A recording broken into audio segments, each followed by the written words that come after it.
സയ്യിദ് ഹാമിദ് തങ്ങൾ അവരുടെ, അതുപോലെ സയ്യിദ് മുഹമ്മദ് തങ്ങൾ അവരുടെ, കേരള സംസ്ഥാന ജംഇയ്യത്തുൽ ഉലമായുടെ കേന്ദ്ര മുശാവറ അംഗമായ ബഹുജന നേതാവ് സുലൈമാൻ മുസ്ലിയാർ അവരുടെ, വേദിയിലും സദസ്സിലുമുള്ള പണ്ഡിതന്മാരെ സഹോദരൻ,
സഹോദരങ്ങളെ, സുഹൃത്തുക്കളെ,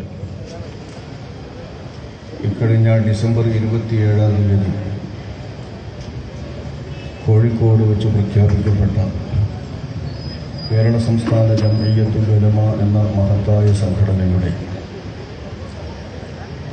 സുവർണ ജൂബിലി ആഘോഷ പരിപാടികളിൽ ഏറ്റവും പ്രഥമ പരിപാടിയായി പ്രഖ്യാപിക്കപ്പെട്ട ക്യാമ്പയിനാണ് നടന്നുകൊണ്ടിരിക്കുന്നത്. 50 വർഷം പൂർത്തിയായ ഈ മഹത്തായ സംഘം 3.5 പതിറ്റാണ്ടോളം കാലം, 3 പതിറ്റാണ്ടുകളിലധികം കാലം ഈ സംഘത്തിൻ്റെ ജനറൽ സെക്രട്ടറിയായി, മുഖ്യ കാര്യദർശിയായി പ്രവർത്തിച്ച ഈ സംഘത്തിനും കീഴ്ഘടകങ്ങൾക്കും നേതൃത്വം നൽകിയ ആദരണീയരായ ഏഴുമല മൗലാന സയ്യിദ് രാമന്തളി തങ്ങളവറുകൾ മർഹൂം അള്ളാഹു മഹാനവരുടെ ഹക്ക് ജാഹ് ബർക്കത്തുകൊണ്ട് നമ്മുടെ ഇരുലോക മുറാദുകളും ഹാസിലാക്കുകയും ഇരുലോക വിജയികളിൽ നമ്മെ അള്ളാഹു പെടുത്തുകയും ചെയ്യുമാറാവട്ടെ. മഹാനവറുകളാണ് ഈ സുവർണ ജൂബിലി ആഘോഷത്തിൻ്റെ പ്രഖ്യാപനം നടത്തിയത്. ഈ പ്രഖ്യാപനം മഹാനവർ നടത്തുമ്പോൾ അവശനായിരുന്നിട്ടും പ്രയാസമുണ്ടായിട്ടും പ്രഖ്യാപനത്തെ തുടർന്ന് മഹാനവറുകൾ നടത്തിയ പ്രസംഗം ഏതാണ്ട് 1 മണിക്കൂറോളം നീണ്ടുനിന്നു.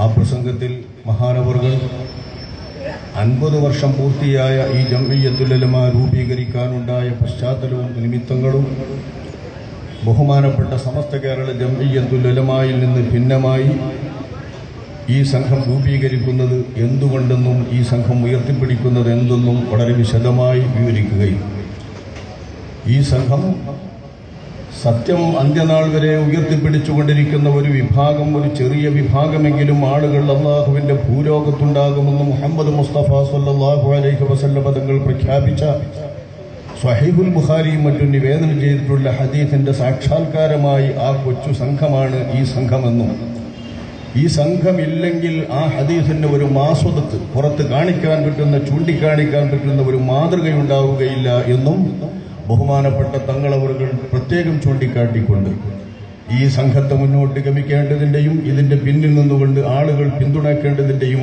ആവശ്യകത പ്രത്യേകം ഊന്നിപ്പറഞ്ഞുകൊണ്ടാണ് ഈ സുവർണ ജൂബിലി പരിപാടികളുടെ പ്രഖ്യാപന പ്രസംഗം മഹാനവറുകൾ നിർവഹിച്ചത്.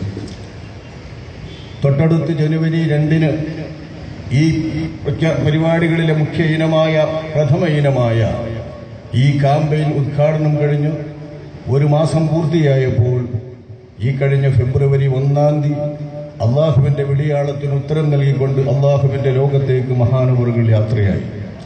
മഹാനവറുകൾക്ക് സൗഭാഗ്യമാണ് വിഷമിക്കാതെ, പ്രയാസപ്പെടാതെ, ബുദ്ധിമുട്ടാതെ അള്ളാഹുവിങ്കിലേക്കുള്ള വിളിയെത്തണമെന്ന് കൊണ്ടും പ്രതീക്ഷിച്ചുകൊണ്ടും അതിനൊരുങ്ങി നിന്നുകൊണ്ടും തയ്യാറായി നിന്നിരുന്ന മഹാനവറുകൾക്ക് വളരെ സന്തോഷകരമായി അവരുടെ ഉപ്പാപ്പമാരുടെ ഹദറത്തിലേക്കും മേലുപ്പയായ മുത്തുനബി സല്ലല്ലാഹു അലൈഹി വസല്ലം തങ്ങളുടെ ഹദറത്തിലേക്കും ചെന്നെത്തുന്നതിനുള്ള വാതായനം തുറന്നു. നമ്മുടെ ആശയാണ്, പ്രതീക്ഷയാണ്. അള്ളാഹു അത് പുലർത്തുമാറാവട്ടെ. പക്ഷേ നമ്മൾ ഈ ക്യാമ്പയിൻ നടത്തിക്കൊണ്ടിരിക്കുമ്പോൾ ഇത് നമുക്കൊരു വലിയ പ്രയാസവും മനസ്സിനൊരു വലിയ ആഘാതവുമായി. എന്നാലും മഹാനവറുകൾ തുടക്കം കുറിച്ചിട്ടുള്ളതും പ്രഖ്യാപിച്ചതുമായ പരിപാടി എന്ന നിലക്ക് ഏറ്റവും പ്രധാനപ്പെട്ട ഒരു പരിപാടിയും അതിനു മുൻപേ കേരള സംസ്ഥാന ജംഇയ്യത്തുൽ ഉലമ മുശാവറ 2 തവണ കൂടി ചർച്ച ചെയ്തുകൊണ്ട് പ്രഖ്യാപിച്ച പരിപാടിയുമായതുകൊണ്ട് ഈ പരിപാടിയുമായി മുന്നോട്ട് പോകുക എന്ന തീരുമാനത്തിലാണ് പണ്ഡിതന്മാരും പണ്ഡിത നേതാക്കന്മാരും എത്തിച്ചേർന്നത്. വളരെ പ്രധാനപ്പെട്ടും പറയേണ്ട വിഷയങ്ങൾ തന്നെയാണ് ഇന്നത് എന്ന് എല്ലാവർക്കും ബോധ്യമാകും. നിങ്ങൾ കേട്ടില്ലേ ഒരു ഇശ? ഈ ഇശായുടെ ബാങ്ക് എത്ര അലോസരമുണ്ടാക്കി ഈ ഒരൊറ്റ നഗരത്തിൽ. ഈ നഗരത്തിലുള്ള മുസ്ലിമീങ്ങളായ സഹോദരങ്ങൾക്ക് വരെ ഇതൊരു വലിയ പ്രയാസമല്ലേ? ഒരൊറ്റ ഇശായുടെ ബാങ്ക് ഇശാ സമയമായിരിക്കുന്നുവെന്നറിയിക്കാൻ എത്ര പള്ളികളിൽ നിന്നാണ് കാഹളത്തിൽ മുഴങ്ങിയത്? ഈ കാഹളത്തിൽ മുഴങ്ങിയതൊക്കെ മുസ്ലിമീങ്ങളുടെ ശൈഥില്യം വിളിച്ചോതുന്ന ഒന്നല്ലേ? ഉമ്മത്ത് മുസ്ലിമായെന്ന് അല്ലാഹു തആല വിളിച്ചിട്ടുള്ള ഈ സമുദായം, ഹുവ സമ്മാകുമുൽ മുസ്ലിമീന മിൻ ഖബ്ലു വഫി ഹാദാ, വിശുദ്ധ ഖുർആനിലും ഇതിനു മുൻപ് തൗറാത്തിലും ഇഞ്ചീലിലും നിങ്ങൾക്ക് മുസ്ലിമീങ്ങൾ എന്നാണ് അല്ലാഹു തആല പേര് വെച്ചതെന്ന് പറഞ്ഞിട്ടുള്ള ഈ സമുദായം, നിങ്ങൾക്ക് മാത്രമാണ് ഇങ്ങനെ പേര് വെച്ചിട്ടുള്ളത്. ഒരു സമുദായത്തിന് മുൻപ് നബിമാർക്ക് മാത്രമേ മുസ്ലിം എന്ന വിശേഷണം ഉണ്ടായിട്ടുള്ളൂ. ഉമ്മത്തിന് മുസ്ലിംകൾ എന്ന വിശേഷണം ഉണ്ടായത് നിങ്ങൾ മുത്തുനബിയുടെ ഉമ്മത്തിന് നബിയുടെ പവർ കൊണ്ട് കിട്ടിയ പേരാണ് എന്നും നിങ്ങളെക്കുറിച്ച് തൗറാത്തും ഇഞ്ചീലും ഉപമകൾ നിരത്തിക്കൊണ്ട് വിവരിച്ചിട്ടുണ്ടെന്നും പറയുന്ന വിശുദ്ധ ഖുർആനിലെ ആയത്ത് നമ്മൾ മാത്രമാണ് മുസ്ലിമീങ്ങൾ എന്ന് വിളിക്കപ്പെട്ട സമുദായമെന്ന് പ്രത്യേകം ഉണർത്തുന്നു. ഒരൊറ്റ ഉമ്മത്താണ് നിങ്ങൾ, മുത്തുനബിയുടെ ഉമ്മത്ത്, ഒരു ഖിബില അംഗീകരിക്കുന്ന ഉമ്മത്ത്. ഈ ഉമ്മത്തിന് ഒരു സമയമല്ലേ നിസ്കാരത്തിനുള്ളൂ? ആ ഒരു സമയം ഈ പ്രദേശത്ത് ഒരു ലെവലല്ലേ വരികയുള്ളൂ. പക്ഷേ പാർട്ടികൾ തിരിഞ്ഞുകൊണ്ട് എത്ര മുടക്കത്തോടുകൂടെ ബഹളമയമായ രീതിയിലാണ് ഇത് നടത്തിക്കൊണ്ടിരിക്കുന്നത്. ഇത്തരം പരിപാടികൾ വാസ്തവത്തിൽ 1967 ശേഷം 70-കൾക്ക് ശേഷമാണ് നമ്മുടെ നാടുകളിൽ വന്നത്. ഇന്നൊരു നാട്ടിൽ സുബഹിന്റെ നേരത്തൊക്കെയാണെങ്കിൽ ഇത്ര ആലോചന സൃഷ്ടിക്കും ഇത്തരത്തിലുള്ള മുടക്കങ്ങൾ. ബാങ്കുകളാണ്, ശരിയാണ്, അള്ളാഹുവിന്റെ ദീനിലേക്കും നിസ്കാരത്തിലേക്കുമുള്ള ക്ഷേമമാണ് അതിന്റെ അകത്ത് ഉൾക്കൊള്ളുന്ന വാക്കുകളുടെ രഹസ്യം, ഇതും ശരിയാണ്. പക്ഷെ അതിന് ശറയിൽ ഒരു നിയമമുണ്ടല്ലോ. ആർക്കും അനവസരമുണ്ടാക്കുന്ന വിധം ശറയിൽ നിശ്ചയിച്ചിട്ടില്ല. ഇത്തരം യന്ത്രങ്ങൾ കണ്ടുപിടിക്കുന്നതിന് മുൻപ് എങ്ങനെയാണോ ബാങ്കെങ്കിൽ അങ്ങനെ തന്നെ അള്ളാഹുവിന്റെ ദീനിൽ ബാങ്കുണ്ടാകൂ. ഈ ബാങ്കുകളും ഇബാദത്തുകളും നിസ്കാരങ്ങളും ജുമാകളും എല്ലാം യന്ത്രവൽക്കരിച്ചുകൊണ്ട് ആധുനിക യന്ത്രത്തിന്റെ കൂട്ടത്തിൽ പാർട്ടി തിരിഞ്ഞുകൊണ്ട് പള്ളികൾ ശിഥിലമാക്കി പല കൂട്ടർക്കും പല ശബ്ദങ്ങളിൽ നാടിൽ ബഹളം വെച്ചുകൊണ്ട് സംഘടനയുടെയും പള്ളിയുടെയും തങ്ങളുടെ പള്ളിയുടെയും സാന്നിധ്യം അറിയിക്കണമെന്ന വാശി പോലെ നമ്മുടെ നാട്ടിൽ ഇപ്പോൾ ഉയർന്നു വന്നിരിക്കുന്ന വളരെ വലിയ ഒരു ശൈഥില്യത്തിന്റെ മുനയാണ് നിങ്ങൾ പ്രത്യേകം ഉണർത്തപ്പെടുന്നത്. ഈ ക്യാമ്പയിനിൽ പ്രത്യേകം ശ്രദ്ധിക്കപ്പെടുന്നതും അങ്ങനെ തന്നെയാണ്. 1989 EKAP എന്നിങ്ങനെയുള്ള ഇംഗ്ലീഷ് നാമങ്ങളിൽ, ഇംഗ്ലീഷ് ഇനീഷ്യലുകളിൽ സമസ്ത കേരള ജംഇയ്യത്തുൽ ഉലമ മാറി അറിയപ്പെട്ട ശേഷം നാട്ടിൽ നടക്കുന്നത് എന്തൊക്കെയാണെന്ന് നിങ്ങൾക്ക് എല്ലാവർക്കും അറിയാം. ഈ ഓമശ്ശേരി എന്ന പ്രദേശത്ത് ഒരു പള്ളിയിൽ മുകളിലും താഴെയും 2 മുദരിസ്മാരെ വെച്ചുകൊണ്ട് ദർസ് നടത്തിയിരുന്ന പ്രദേശമല്ലേ? ഞങ്ങളുടെ ഒരു പ്രിയപ്പെട്ട പ്രവർത്തകൻ, ഞങ്ങളുടെ ഒരു സഹപ്രവർത്തകൻ തെഹ്താനി എന്ന പേരിൽ പ്രത്യേകം വിളിക്കപ്പെടുന്നത് തന്നെ നിങ്ങളുടെ ഓമശ്ശേരി പള്ളിയുടെ താഴെ മുദരിസായിരുന്നു എന്നതുകൊണ്ടാണ്. താഴെ മുദരിസായതുകൊണ്ട് ബഹുമാനപ്പെട്ട അഭിമന്യ നേതാവ് ഞങ്ങളുടെ മൗലാന സയ്യിദ് രാമത്തലി തങ്ങളവർകൾ അദ്ദേഹത്തോട് പറഞ്ഞപ്പോൾ നിങ്ങൾ തെഹ്താനിയാണല്ലേ എന്ന് പറഞ്ഞതിന്റെ അടിസ്ഥാനത്തിലാണ് അദ്ദേഹത്തെ തെഹ്താനി എന്ന് വിളിക്കപ്പെട്ടു തുടങ്ങിയത്. ഒരു പള്ളിയിൽ 2 ദർസിന്റെ സംഭവമായിരുന്നു ഇത്. 89 പിളർപ്പിനെ തുടർന്ന് ഉണ്ടായിട്ടുള്ള സംഗതിയാണെന്ന് നിങ്ങൾ ഈ പ്രദേശത്തുകാരൊന്ന് ഓർക്കണം. അന്ന് സമാധാനപരമായി നാട്ടിനെ നയിക്കാൻ വിശേഷിച്ച് നിങ്ങളുടെ ഓമശ്ശേരിയിലാണ് പോലീസ് കാവൽ നിന്നുകൊണ്ട് മദ്രസയിലെ കുട്ടികൾ മദ്രസയിലേക്ക് പോകുന്ന രംഗം. കാക്കിയുടുപ്പിട്ട പോലീസുകാർ തോക്ക് പിടിച്ച് മദ്രസയുടെ സമീപത്ത് നിൽക്കുമ്പോൾ 5 വയസ്സായ 6 വയസ്സായ പിഞ്ചു പൈതങ്ങൾ മദ്രസയിലേക്ക് ഞെട്ടിവിറച്ചുകൊണ്ട് കടന്നു പോകുന്ന ചിത്രം പത്രങ്ങളിൽ വന്നത് നിങ്ങളുടെ ഓമശ്ശേരി ഭാഗത്ത് നിന്നാണ്. ഇതൊക്കെ 89 കണ്ടപ്പോ അടച്ചുപൂട്ടലുകളും പള്ളികൾ അടച്ചുകൊണ്ടിരിക്കലും മദ്രസകൾ വെട്ടിപ്പിടിക്കലുകളും ഇടയ്ക്ക് ചുമരുവെക്കലുകളും ഒക്കെ നടന്നുകൊണ്ടിരിക്കുമ്പോ ആ സമയത്ത് കേരള സംസ്ഥാന ജംഇയ്യത്തുൽ ഉലമയുടെ നിർദ്ദേശപ്രകാരം സുന്നി യുവജന ഫെഡറേഷൻ എന്ന അതിന്റെ SYF എന്ന സംഘം കേരളത്തിലുടനീളം ഒരു പീസ് ക്യാമ്പയിൻ സമാധാന പ്രചാരണം സംഘടിപ്പിച്ചു. അങ്ങ് കാസർഗോഡ് മുതൽ തിരുവനന്തപുരം വരെയുള്ള ഞങ്ങളുടെ ആവതിൽപ്പെട്ട പ്രദേശങ്ങളിലെല്ലാം ഈ സമാധാനത്തിന്റെ പ്രചാരണത്തിന്റെ ശബ്ദം എത്തി. അന്ന് ഞങ്ങൾ പറഞ്ഞുകൊണ്ടിരുന്നത് സമാധാനത്തിലുള്ള മഹല്ലുകൾ അങ്ങനെ നടക്കട്ടെ, നടന്നുകൊണ്ടിരിക്കുന്ന മദ്രസകൾ അങ്ങനെ നടക്കട്ടെ, 2 കൂട്ടരും വേർപിരിഞ്ഞിട്ട് വെട്ടിപ്പിടിക്കാനും സ്വന്തമാക്കാനും അങ്ങനെ നടക്കട്ടെ. ആ ക്യാമ്പയിനിലെ ശബ്ദം വന്ന് ശ്രമിച്ച ആളുകൾ ഏതാണ്ടൊക്കെ അത് തന്നെയാണ് നാടിന്റെ മസ്ലഹത്തും ഗുണവും എന്ന് സ്വീകരിച്ചുകൊണ്ട് ഒരു വേള സാധാരണക്കാരന്റെ സമാധാന കാംക്ഷക്കും സമാധാന മനസ്സിനും ഇണങ്ങുന്ന വിധം അങ്ങനെ തീരുമാനമായപ്പോൾ അന്നത്തെ പീസ് ക്യാമ്പയിനെതിരെ ഞങ്ങൾക്ക് വളരെയധികം നേരിടേണ്ടി വന്നിരുന്നതും ഞങ്ങളെ പ്രത്യേകം ആക്ഷേപത്തിന്റെ ശരങ്ങൾ കൊണ്ട് എഴുതി ശല്യപ്പെടുത്തിയിരുന്നതും AP വിഭാഗമായിരുന്നു. കാരണം നിലവിലുള്ള പള്ളികളും മദ്രസകളും ഒക്കെ കിട്ടിയവർ EK വിഭാഗമാണ്. അവർക്ക് ആ പള്ളിയും മദ്രസയുമായി നടക്കാനുള്ള ഇടം കിട്ടുന്നു. തങ്ങൾക്കാണെങ്കിൽ ആ മദ്രസയിൽ പ്രവേശിക്കും, കുഴപ്പം വരുന്നു, പ്രശ്നം വരുന്നു എന്ന് പറഞ്ഞ് നാട്ടുകാരിളകുന്നു. ഈ ഒരു സ്ഥിതിവിശേഷം ഞങ്ങളുടെ പീസ് ക്യാമ്പയിൻ അതിനൊരു നിമിത്തമായിട്ടുണ്ട്, കാരണമായിട്ടുണ്ടെന്ന് കണ്ടപ്പോ ഞങ്ങളെ വളരെയധികം ആക്ഷേപിക്കുകയും എതിർക്കുകയും ശകാരിക്കുകയും ചെയ്തിരുന്നത് അവരാണ്. അന്ന് ഞങ്ങളെ പിന്തുണക്കുകയും ഞങ്ങളുടെ പീസ് ക്യാമ്പയിന് വേണ്ടി ഒത്താശകൾ ചെയ്തുകൊണ്ടിരിക്കുകയും ചെയ്തു തന്നത് EK സമസ്തക്കാരായിരുന്നു. 89 കഴിഞ്ഞു. 25 വർഷം ഈ വിധത്തിൽ EKAP എന്ന വിധത്തിൽ 2 സമസ്തക്കാരും വിഘടിച്ചു പ്രവർത്തിച്ചു. ഈ 25 കൊല്ലം പിന്നിട്ടപ്പോ അന്ന് 10 വയസ്സുള്ള ഒരു കുട്ടിക്ക് ഇന്ന് 35 വയസ്സാണ്. അന്നൊരു 10-15 വയസ്സുള്ള ആളുകൾക്ക് മാത്രമല്ലേ ഈ തൊക്കെ ഓർമ്മ ഉണ്ടാകൂ. പ്രായത്തിലെത്തുന്ന കുട്ടിക്ക് ഇന്ന് 40 വയസ്സാണ്. അപ്പൊ 40-35 വയസ്സായിട്ടുള്ള ഈ തരത്തിലുള്ള മക്കളൊക്കെ കേട്ടുവരുന്നതേ ഈ 2 തരത്തിലുള്ള സമസ്തയുടെ പ്രവർത്തനങ്ങളാണ്, വിഘടിച്ചുകൊണ്ടുള്ള പ്രവർത്തനങ്ങളാണ്. നാട്ടിലെല്ലാം ആവതുള്ളിടത്ത് മദ്രസ സ്വന്തം സ്ഥാപിച്ചുകൊണ്ട് ജുമാഅത്ത് പള്ളികൾ സ്ഥാപിച്ചുകൊണ്ട് APക്കാർ സെപ്പറേറ്റ് മഹല്ലുകൾ ഉണ്ടാക്കി.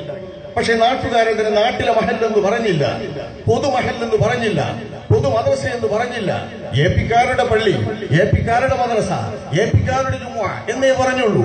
അങ്ങനെ മുജാഹിദുകളുടെ ജുമുഅയുണ്ട്, ജമാഅത്തുകാരുടെ ജുമുഅയുണ്ട്, പൊതു മഹല്ലിന്റെ ജുമുഅ അപ്പോഴും പൊതു രീതിയിൽ തന്നെയാണ് നടന്നു വന്നത്. പഴയകാലത്തെ സമസ്ത കേരള ജംഇയ്യത്തുൽ ഉലമായുടെ സ്ഥാനമുള്ളതുകൊണ്ടും പേരുള്ളതുകൊണ്ടും ആ സംഘത്തിന്റെ ആളുകളും ആ സംഘത്തിന്റെ നേതാക്കളും ആ സംഘത്തിന്റെ പേരിൽ രജിസ്റ്റർ ചെയ്യപ്പെട്ട പാഠ്യപദ്ധതികളും മദ്രസകളും തന്നെയാണ് കേരളത്തിലുടനീളം ഈ സമയത്ത് നടന്നുകൊണ്ടിരുന്നത്. അത്തരം പൊതുമഹല്ലുകളെ ഇപ്പോൾ APക്കാർക്കെതിരെ സ്വന്തമാക്കുന്നതിന് വേണ്ടി EK സമസ്തയുടെ സ്വന്തമാക്കുന്നതിന് വേണ്ടി കൊണ്ടുപിടിച്ച് ശ്രമിച്ചുകൊണ്ടിരിക്കുകയാണ് ആ വിഭാഗം സമസ്ത.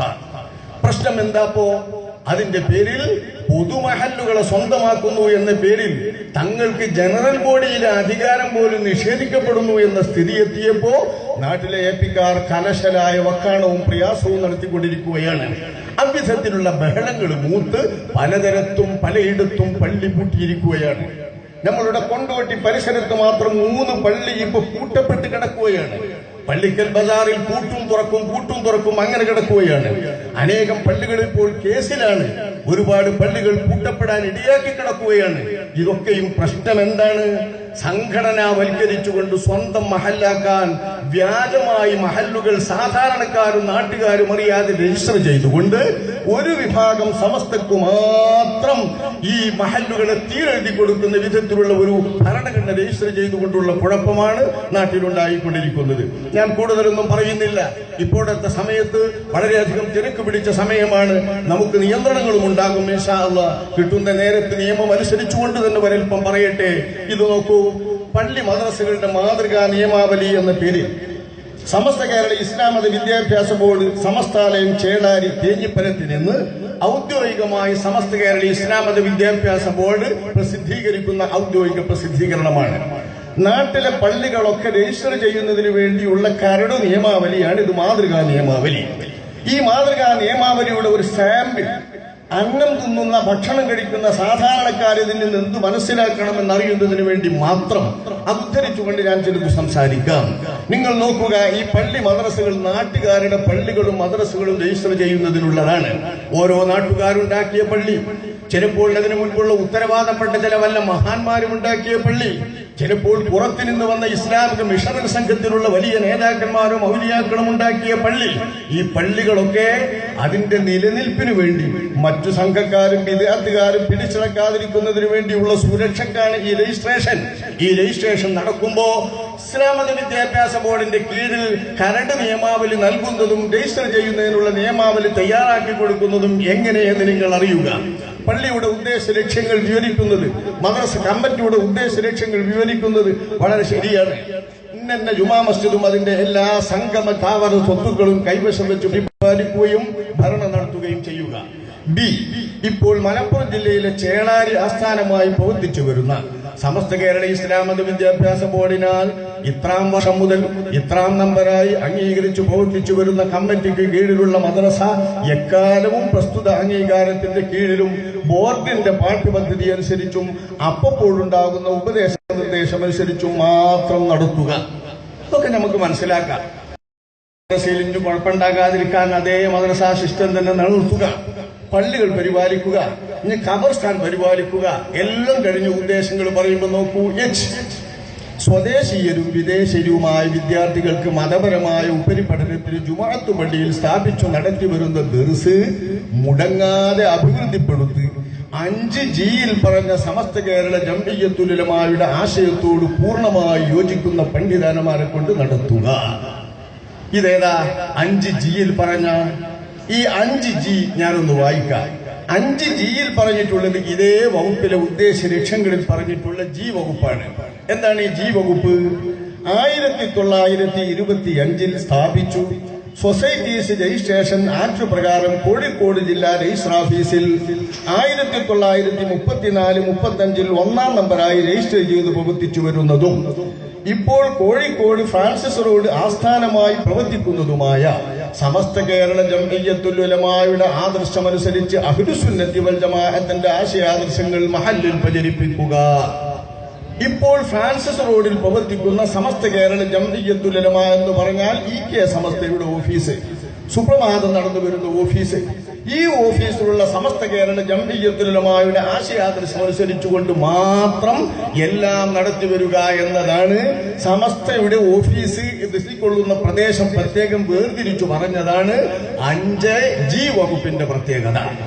ഇനി ഭരണഘടനയിൽ നാടിന്റെ ഭരണത്തിന് വേണ്ടി ഒരുക്കുന്ന ഘടനാ സംവിധാനം നിങ്ങളൊന്ന് ശ്രദ്ധിക്കുക. നാടിനെ സംഘടനാവൽക്കരിച്ച് ഒരു സംഘടന പിടിച്ചടക്കുന്നത് എങ്ങനെയെന്ന് തിരിയാൻ നല്ലവണ്ണം ഒന്ന് ആലോചിക്കുക. ഏതൊരു പള്ളിക്കുമുള്ള ഭരണഘടന എന്ന് പറയുന്നത് ഭരണത്തിന്റെ ഘടനയാണല്ലോ. ഭരണത്തിന്റെ ഈ ഘടന അനുസരിച്ചുകൊണ്ട് മാത്രം വേണം ഭരിക്കാൻ എന്നതുകൊണ്ടാണ് ഇതിന് ഭരണഘടന എന്ന് പറയുന്നത്. എന്താണ് ഈ ഭരണഘടനയിൽ പള്ളിക്കുള്ള ഘടന? നമ്മുടെ മഹല്ലിന്റെ ഘടന 6 ഘടന. ഈ ഘടനയിൽ എങ്ങനെ വരും? ഈ കമ്മിറ്റിക്ക് മഹല്ല് പരിധിയിലെ മുസ്ലിം വീടെന്ന വീട് അംഗത്വവും ജനറൽ ബോഡി, പ്രവർത്തക സമിതി, ഉപദേശ സമിതി എന്നിങ്ങനെ 4 ഘടകങ്ങൾ ഉണ്ടായിരിക്കുന്നതാണ്. ശ്രദ്ധിക്കുക, മഹല്ലിന്റെ അംഗത്വം എന്ന പേരിൽ മഹല്ല് അംഗങ്ങളായിട്ട് ഒരു കൂട്ടം ആളുകൾക്ക് നിൽക്കാം. ഇതാണ് ഒരു ഘടന, ഘടനയുടെ ഒരു ഭാഗം. രണ്ടാമത്തെ ഭാഗം ജനറൽ ബോഡി, മൂന്നാമത്തെ ഭാഗം പ്രവർത്തക സമിതി, നാലാമത്തെ ഭാഗം ഉപദേശ സമിതി. ഈ 4 സമിതികളാണ് ഈ ഒരു മഹല്ലിൽ ഉണ്ടാവുക. അതിൽ ഘടനയിൽ പറയുന്ന ഒന്നാമത്തെ മഹല്ല് സംഗമം, മഹല്ല് അംഗത്വം എങ്ങനെ കിട്ടും? ഈ നിയമാവലിയിലെ 4-ാം വകുപ്പിൽ പറഞ്ഞ പരിധിയിലെ ഓരോ മുസ്ലിം വീട്ടിലെയും ഗ്രഹനാഥനോ ഗഹനാഥയോ നിശ്ചിത ഫോറത്തിൽ നിലവിലുള്ള കമ്മിറ്റിയോട് അംഗത്വത്തിന് അപേക്ഷിക്കേണ്ടതും അംഗത്വം ലഭിച്ച ഓരോ വീട്ടിൽ നിന്നും വർഷാന്തം ഇത്ര രൂപയിൽ കുറയാത്ത സംഖ്യ അടയ്ക്കേണ്ടതുമാണ്. മഹല്ലിലെ അംഗത്വത്തിന്റെ നിയമം തീർന്നു. എന്താ വേണ്ടു? നാട്ടിലെ ഓരോ പ്രദേശത്തെ പ്രവർത്തന പരിധിയിലെ ആൾ അവിടത്തെ കുടുംബത്തിന്റെ നാഥനോ നാഥയോ പ്രത്യേക വരിസംഖ്യ നിശ്ചയിച്ചിട്ടുള്ള വാർഷിക വരിസംഖ്യ അടച്ചിട്ട് മഹല്ലിൽ അംഗത്വം നേടും. ഈ അംഗത്വം നേടുന്ന മഹല്ലിലെ അംഗത്തിന് പള്ളിയിലെ ഒന്നിലും ഇടപാടില്ല, ജനറൽ ബോഡിയിൽ പോലും അംഗമല്ല. ഏറ്റവും താഴെ തട്ടിലുള്ള, ഏറ്റവും താഴെ തലത്തിലുള്ള ഒരു ഘടനയാണ് ജനറൽ ബോഡി. ജനാധിപത്യ സമ്പ്രദായത്തിലെ ഏതു സംഘത്തിന്റെയും ഏറ്റവും ജനായത്തപരമായിട്ടുള്ള, ജനപരമായിട്ടുള്ള ഒരു മേഖലയാണല്ലോ അതിന്റെ അടിസ്ഥാന പൂർണ്ണമായിട്ടുള്ള ജനറൽ ബോഡി. ഈ ജനറൽ ബോഡിയല്ല ഇത്. മഹല്ലിലെ അംഗത്വം വാർഷിക വരിസംഖ്യ കൊടുക്കുന്ന ആളുകൾക്ക് മഹല്ലിലെ അംഗത്വം കിട്ടും. അതിന്റെ അർത്ഥം എന്താ? ഓർക്ക് ജുമുഅക്ക് വരാം, ജുമുഅക്ക് കൂടാം, ഖബർസ്ഥാനിൽ മറമാടാം. ആ വിധത്തിൽ മഹല്ലിന്റെ അംഗം എന്ന നിലയ്ക്ക് നീർച്ചച്ചോറുണ്ടെങ്കിൽ പൊതി കൊണ്ടുപോകാം. റബീഉൽ നീർച്ചയ്ക്ക് മഹല്ലുകാർക്ക് കൊടുക്കുന്നതൊക്കെ കിട്ടും. വാങ്ങേണ്ടതൊക്കെ അങ്ങോട്ട് വാങ്ങും ചെയ്യും. ഇങ്ങോട്ടും അങ്ങോട്ടും കൊടുക്കാനും പിടിക്കാനും പറ്റുന്ന മഹല്ല് അംഗങ്ങളാണ് പരിധിയിലുള്ള എല്ലാവരും. ഭരണസമിതിയുടെ 4 വകുപ്പുകളും ഫ്രാൻസിസ് റോട്ടിലെ 5G വകുപ്പിൽ പറഞ്ഞിട്ടുള്ള സമസ്ത കേരള ജംഇയ്യത്തുൽ ഉലമായുടെ ആശയാദർശങ്ങൾ അനുസരിച്ച് പ്രവർത്തിക്കുന്ന അംഗങ്ങൾക്ക് മാത്രം. ഞാൻ പറയില്ല, സമസ്ത കേരള ഇസ്ലാം മത വിദ്യാഭ്യാസ ബോർഡിന്റെ തേഞ്ഞിപ്പലത്തെ ഓഫീസിൽ നിന്നും മഹല്ലുകൾക്ക് രജിസ്റ്റർ ചെയ്യുന്നതിന് വേണ്ടി കരട് നിയമാവലി കൊടുക്കുന്നത് നാട്ടിലെങ്ങും രജിസ്റ്റർ ചെയ്യപ്പെട്ടിരിക്കുകയാണ്. പള്ളി മഹല്ലുകളിൽ പുതിയത്, പഴയ രജിസ്റ്റർ ചെയ്യപ്പെടാത്ത ഇടങ്ങളിൽ, ഇവിടങ്ങളിലൊക്കെ രജിസ്റ്റർ ചെയ്യപ്പെട്ടത് ജനറൽ ബോഡി അംഗത്വം. എന്താണെന്നറിയോ? ഞാൻ വായിക്കാം. മഹല്ല് അംഗത്വം നിങ്ങൾ കേട്ടു. വരിസംഖ്യ അടച്ചാൽ നാട്ടിലെ കുടുംബനാഥനോ കുടുംബനാഥയോ അവർക്ക് അംഗത്വം കൊടുക്കണോ എന്ന് പറഞ്ഞാൽ അംഗത്വം കിട്ടും. പക്ഷെ ഭരണത്തിന്റെയോ നിയന്ത്രണത്തിന്റെയോ ഏഴയലെത്തി ഇവർക്ക് പ്രവേശനമില്ല, വോട്ടവകാശം പോലുമില്ല, ചർച്ചയ്ക്ക് അവകാശമില്ല, ഒരവകാശവും നാട്ടിലെ പൗരന്മാർക്കില്ല, മഹല്ലിലെ അംഗങ്ങൾക്കില്ല. ജനറൽ ബോഡിയിൽ വരണല്ലോ, വർക്കിംഗ് സമിതിയിൽ വരണമെങ്കിൽ, പ്രവർത്തക സമിതിയിൽ വരണമെങ്കിൽ ജനറൽ ബോഡിയിൽ ആരാണ്? ഇതാ 7-ാം വകുപ്പിൽ പറഞ്ഞ വീട്ടിലെ സ്ഥിരതാമസക്കാരനും വിശ്വാസപരമായി അശ്അരി മാതുരീദി എന്നീ 2 വഴിയും അനുഷ്ഠാനപരമായി ശാഫി മദ്ഹബ് സ്വീകരിക്കുന്നവരും. ഇത് എല്ലാ പഴയ കാലത്തെ ഭരണഘടനയിലും പറയും. സുന്നി അതിന്റെ അർത്ഥം. അശ്അരി മാതുരീദി ത്വരീഖത്തോ 4 മദ്ഹബോന്നോ വിശാലമായി പണ്ടെഴുതാറ്. ഇപ്പൊ ഷാഫി മദ്ഹബ് എന്ന മദ്ഹബ് മാത്രമാക്കിയിരിക്കുന്നു. ആവട്ടെ, ഷാഫി പള്ളികളാണെന്ന നിലക്ക് സമ്മതിക്കാം. ഈ നിലക്കുള്ള ഒരാൾ കഴിഞ്ഞാൽ പിന്നെന്താ പറയുന്നത്? 5Gയിൽ പറഞ്ഞ സമസ്ത കേരള ജംഇയ്യത്തുൽ ഉലമായുടെ ആദർശമനുസരിച്ച് അഹ്ലുസുന്നത്തി വൽ ജമാഅത്തിൽ അടിയുറച്ച് വിശ്വസിച്ച് പ്രവർത്തിക്കുന്നവരും അതാതു കാലത്തെ കമ്മിറ്റി നിശ്ചയിക്കുന്ന വാർഷിക വരിസംഖ്യ അടച്ച് നിശ്ചിത ഫോറത്തിൽ നിലവിലുള്ള കമ്മിറ്റിയോട് അപേക്ഷിച്ചവരിൽ ഉത്തമ വിശ്വാസത്തോടെ കമ്മിറ്റി അംഗീകരിക്കുന്ന 18 വയസ്സ് പൂർത്തിയായ ഓരോ പുരുഷനും കമ്മിറ്റിയുടെ ജനറൽ ബോഡി അംഗമാകുന്നതാണ്. എന്താ പറഞ്ഞത്? 5Gയിൽ പറഞ്ഞ കോഴിക്കോട്ടെ ഫ്രാൻസിസ് റോഡിലെ EK സമസ്ത ഓഫീസിൽ പ്രവർത്തിക്കുന്ന സമസ്ത കേരള ജംഇയ്യത്തുൽ ഉലമയുടെ തന്നെ ആശയാദർശമനുസരിച്ച് പ്രവർത്തിക്കുക. അങ്ങനത്തെ ഒരു സമസ്തയുടെ പ്രവർത്തകന് പ്രത്യേകം അപേക്ഷ നിശ്ചയിച്ചിട്ടുള്ള ഫീസ് സഹിതം അപേക്ഷിച്ചിട്ട് നിലവിലുള്ള കമ്മിറ്റിക്ക് ബോധ്യപ്പെട്ടവർക്ക് മാത്രം അംഗത്വം 18 വയസ്സായാൽ കൊടുത്താൽ ജനറൽ ബോഡി അംഗമാകാം. നിലവിലെ കമ്മിറ്റി ആരാണ്? ജനറൽ ബോഡിയിൽ നിന്ന് തെരഞ്ഞെടുക്കപ്പെടുന്നവരല്ലേ? അതാ പറയുന്നു പ്രവർത്തക സമിതി 8-ാം വകുപ്പിൽ പറഞ്ഞ ജനറൽ ബോഡി അംഗങ്ങളുടെ യോഗത്തിൽ വെച്ച് 15-ൽ കുറയാത്തതും 21-ൽ അധികരിക്കാത്തതുമായ പ്രവർത്തക സമിതി അംഗങ്ങളെയും പ്രവർത്തക സമിതിയിൽ നിന്നും ഒരു പ്രസിഡന്റ്, 2 വൈസ് പ്രസിഡന്റുമാർ, ഒരു സെക്രട്ടറി, 2 ജോയിന്റ് സെക്രട്ടറിമാർ, ഒരു ഖജാൻജി എന്നിങ്ങനെ 7-ൽ അധികരിക്കാത്ത ഔദ്യോഗിക ഭാരവാഹികളെയും തെരഞ്ഞെടുക്കേണ്ടതാണ്. ഒരു മഹല്ലിന് 7 അംഗങ്ങളിൽ അപ്പുറം പാടില്ല. ഈ 7 അംഗങ്ങളും എവിന്ന് തെരഞ്ഞെടുക്കണം? ഫ്രാൻസിസ് റോഡിലെ സമസ്ത കേരള ജംഇയ്യത്തുൽ ഉലമ അംഗീകരിച്ച് പ്രവർത്തിക്കുന്ന സമസ്തക്കാരിൽ നിന്ന് മാത്രം മഹല്ലിലെ ജനറൽ ബോഡി അംഗത്വം. അതിൽ നിന്ന് തെരഞ്ഞെടുക്കപ്പെടുന്ന പ്രസിഡന്റും വൈസ് പ്രസിഡന്റും കൂടി 7 അംഗങ്ങൾക്കാണ് പ്രവർത്തക സമിതി എന്ന് പറയുക. ഇനി ആർക്കാ കൂട്ടരെ മഹല്ലിൽ വോട്ടവകാശം? ജനറൽ ബോഡി അംഗമല്ലാത്തവർക്ക് ഏതെങ്കിലും നിലക്കുള്ള ഒരു ചർച്ചയുടെ അവകാശം ഒരു മഹല്ല് ഭരണഘടനയിൽ സംവിധാനമുണ്ടാകുമോ? ഇല്ല. കാരണം ജനായത്ത ഭരണ രീതിയിൽ ജനറൽ ബോഡിയാണ് ഏറ്റവും താഴ്ന്ന പ്രവിശാലമായ ഫോറം. ആ ഫോറത്തിലെ അംഗം സമസ്ത കേരള ജംഇയ്യത്തുൽ ഉലമ എന്ന ഫ്രാൻസിസ് റോഡിലെ സമസ്തയുടെ സമസ്തയെ അംഗീകരിച്ച് പ്രവർത്തിക്കുന്ന പ്രവർത്തകനാകണം എന്നും അവരിൽ നിന്ന് തെരഞ്ഞെടുക്കപ്പെടുന്നവർക്ക് പ്രസിഡന്റും സെക്രട്ടറിയും ആകാൻ പാടുള്ളൂവെന്നും ഈ സംഘം സമ്മതിക്കുന്ന 18 വയസ്സായ സമസ്തക്കാർക്ക് മാത്രമേ ജനറൽ ബോഡി അംഗത്വം കിട്ടുകയുള്ളൂ എന്നും പറഞ്ഞാൽ മഹല്ലിന്റെ 2 ഫോറങ്ങളും ഓല കയ്യില്.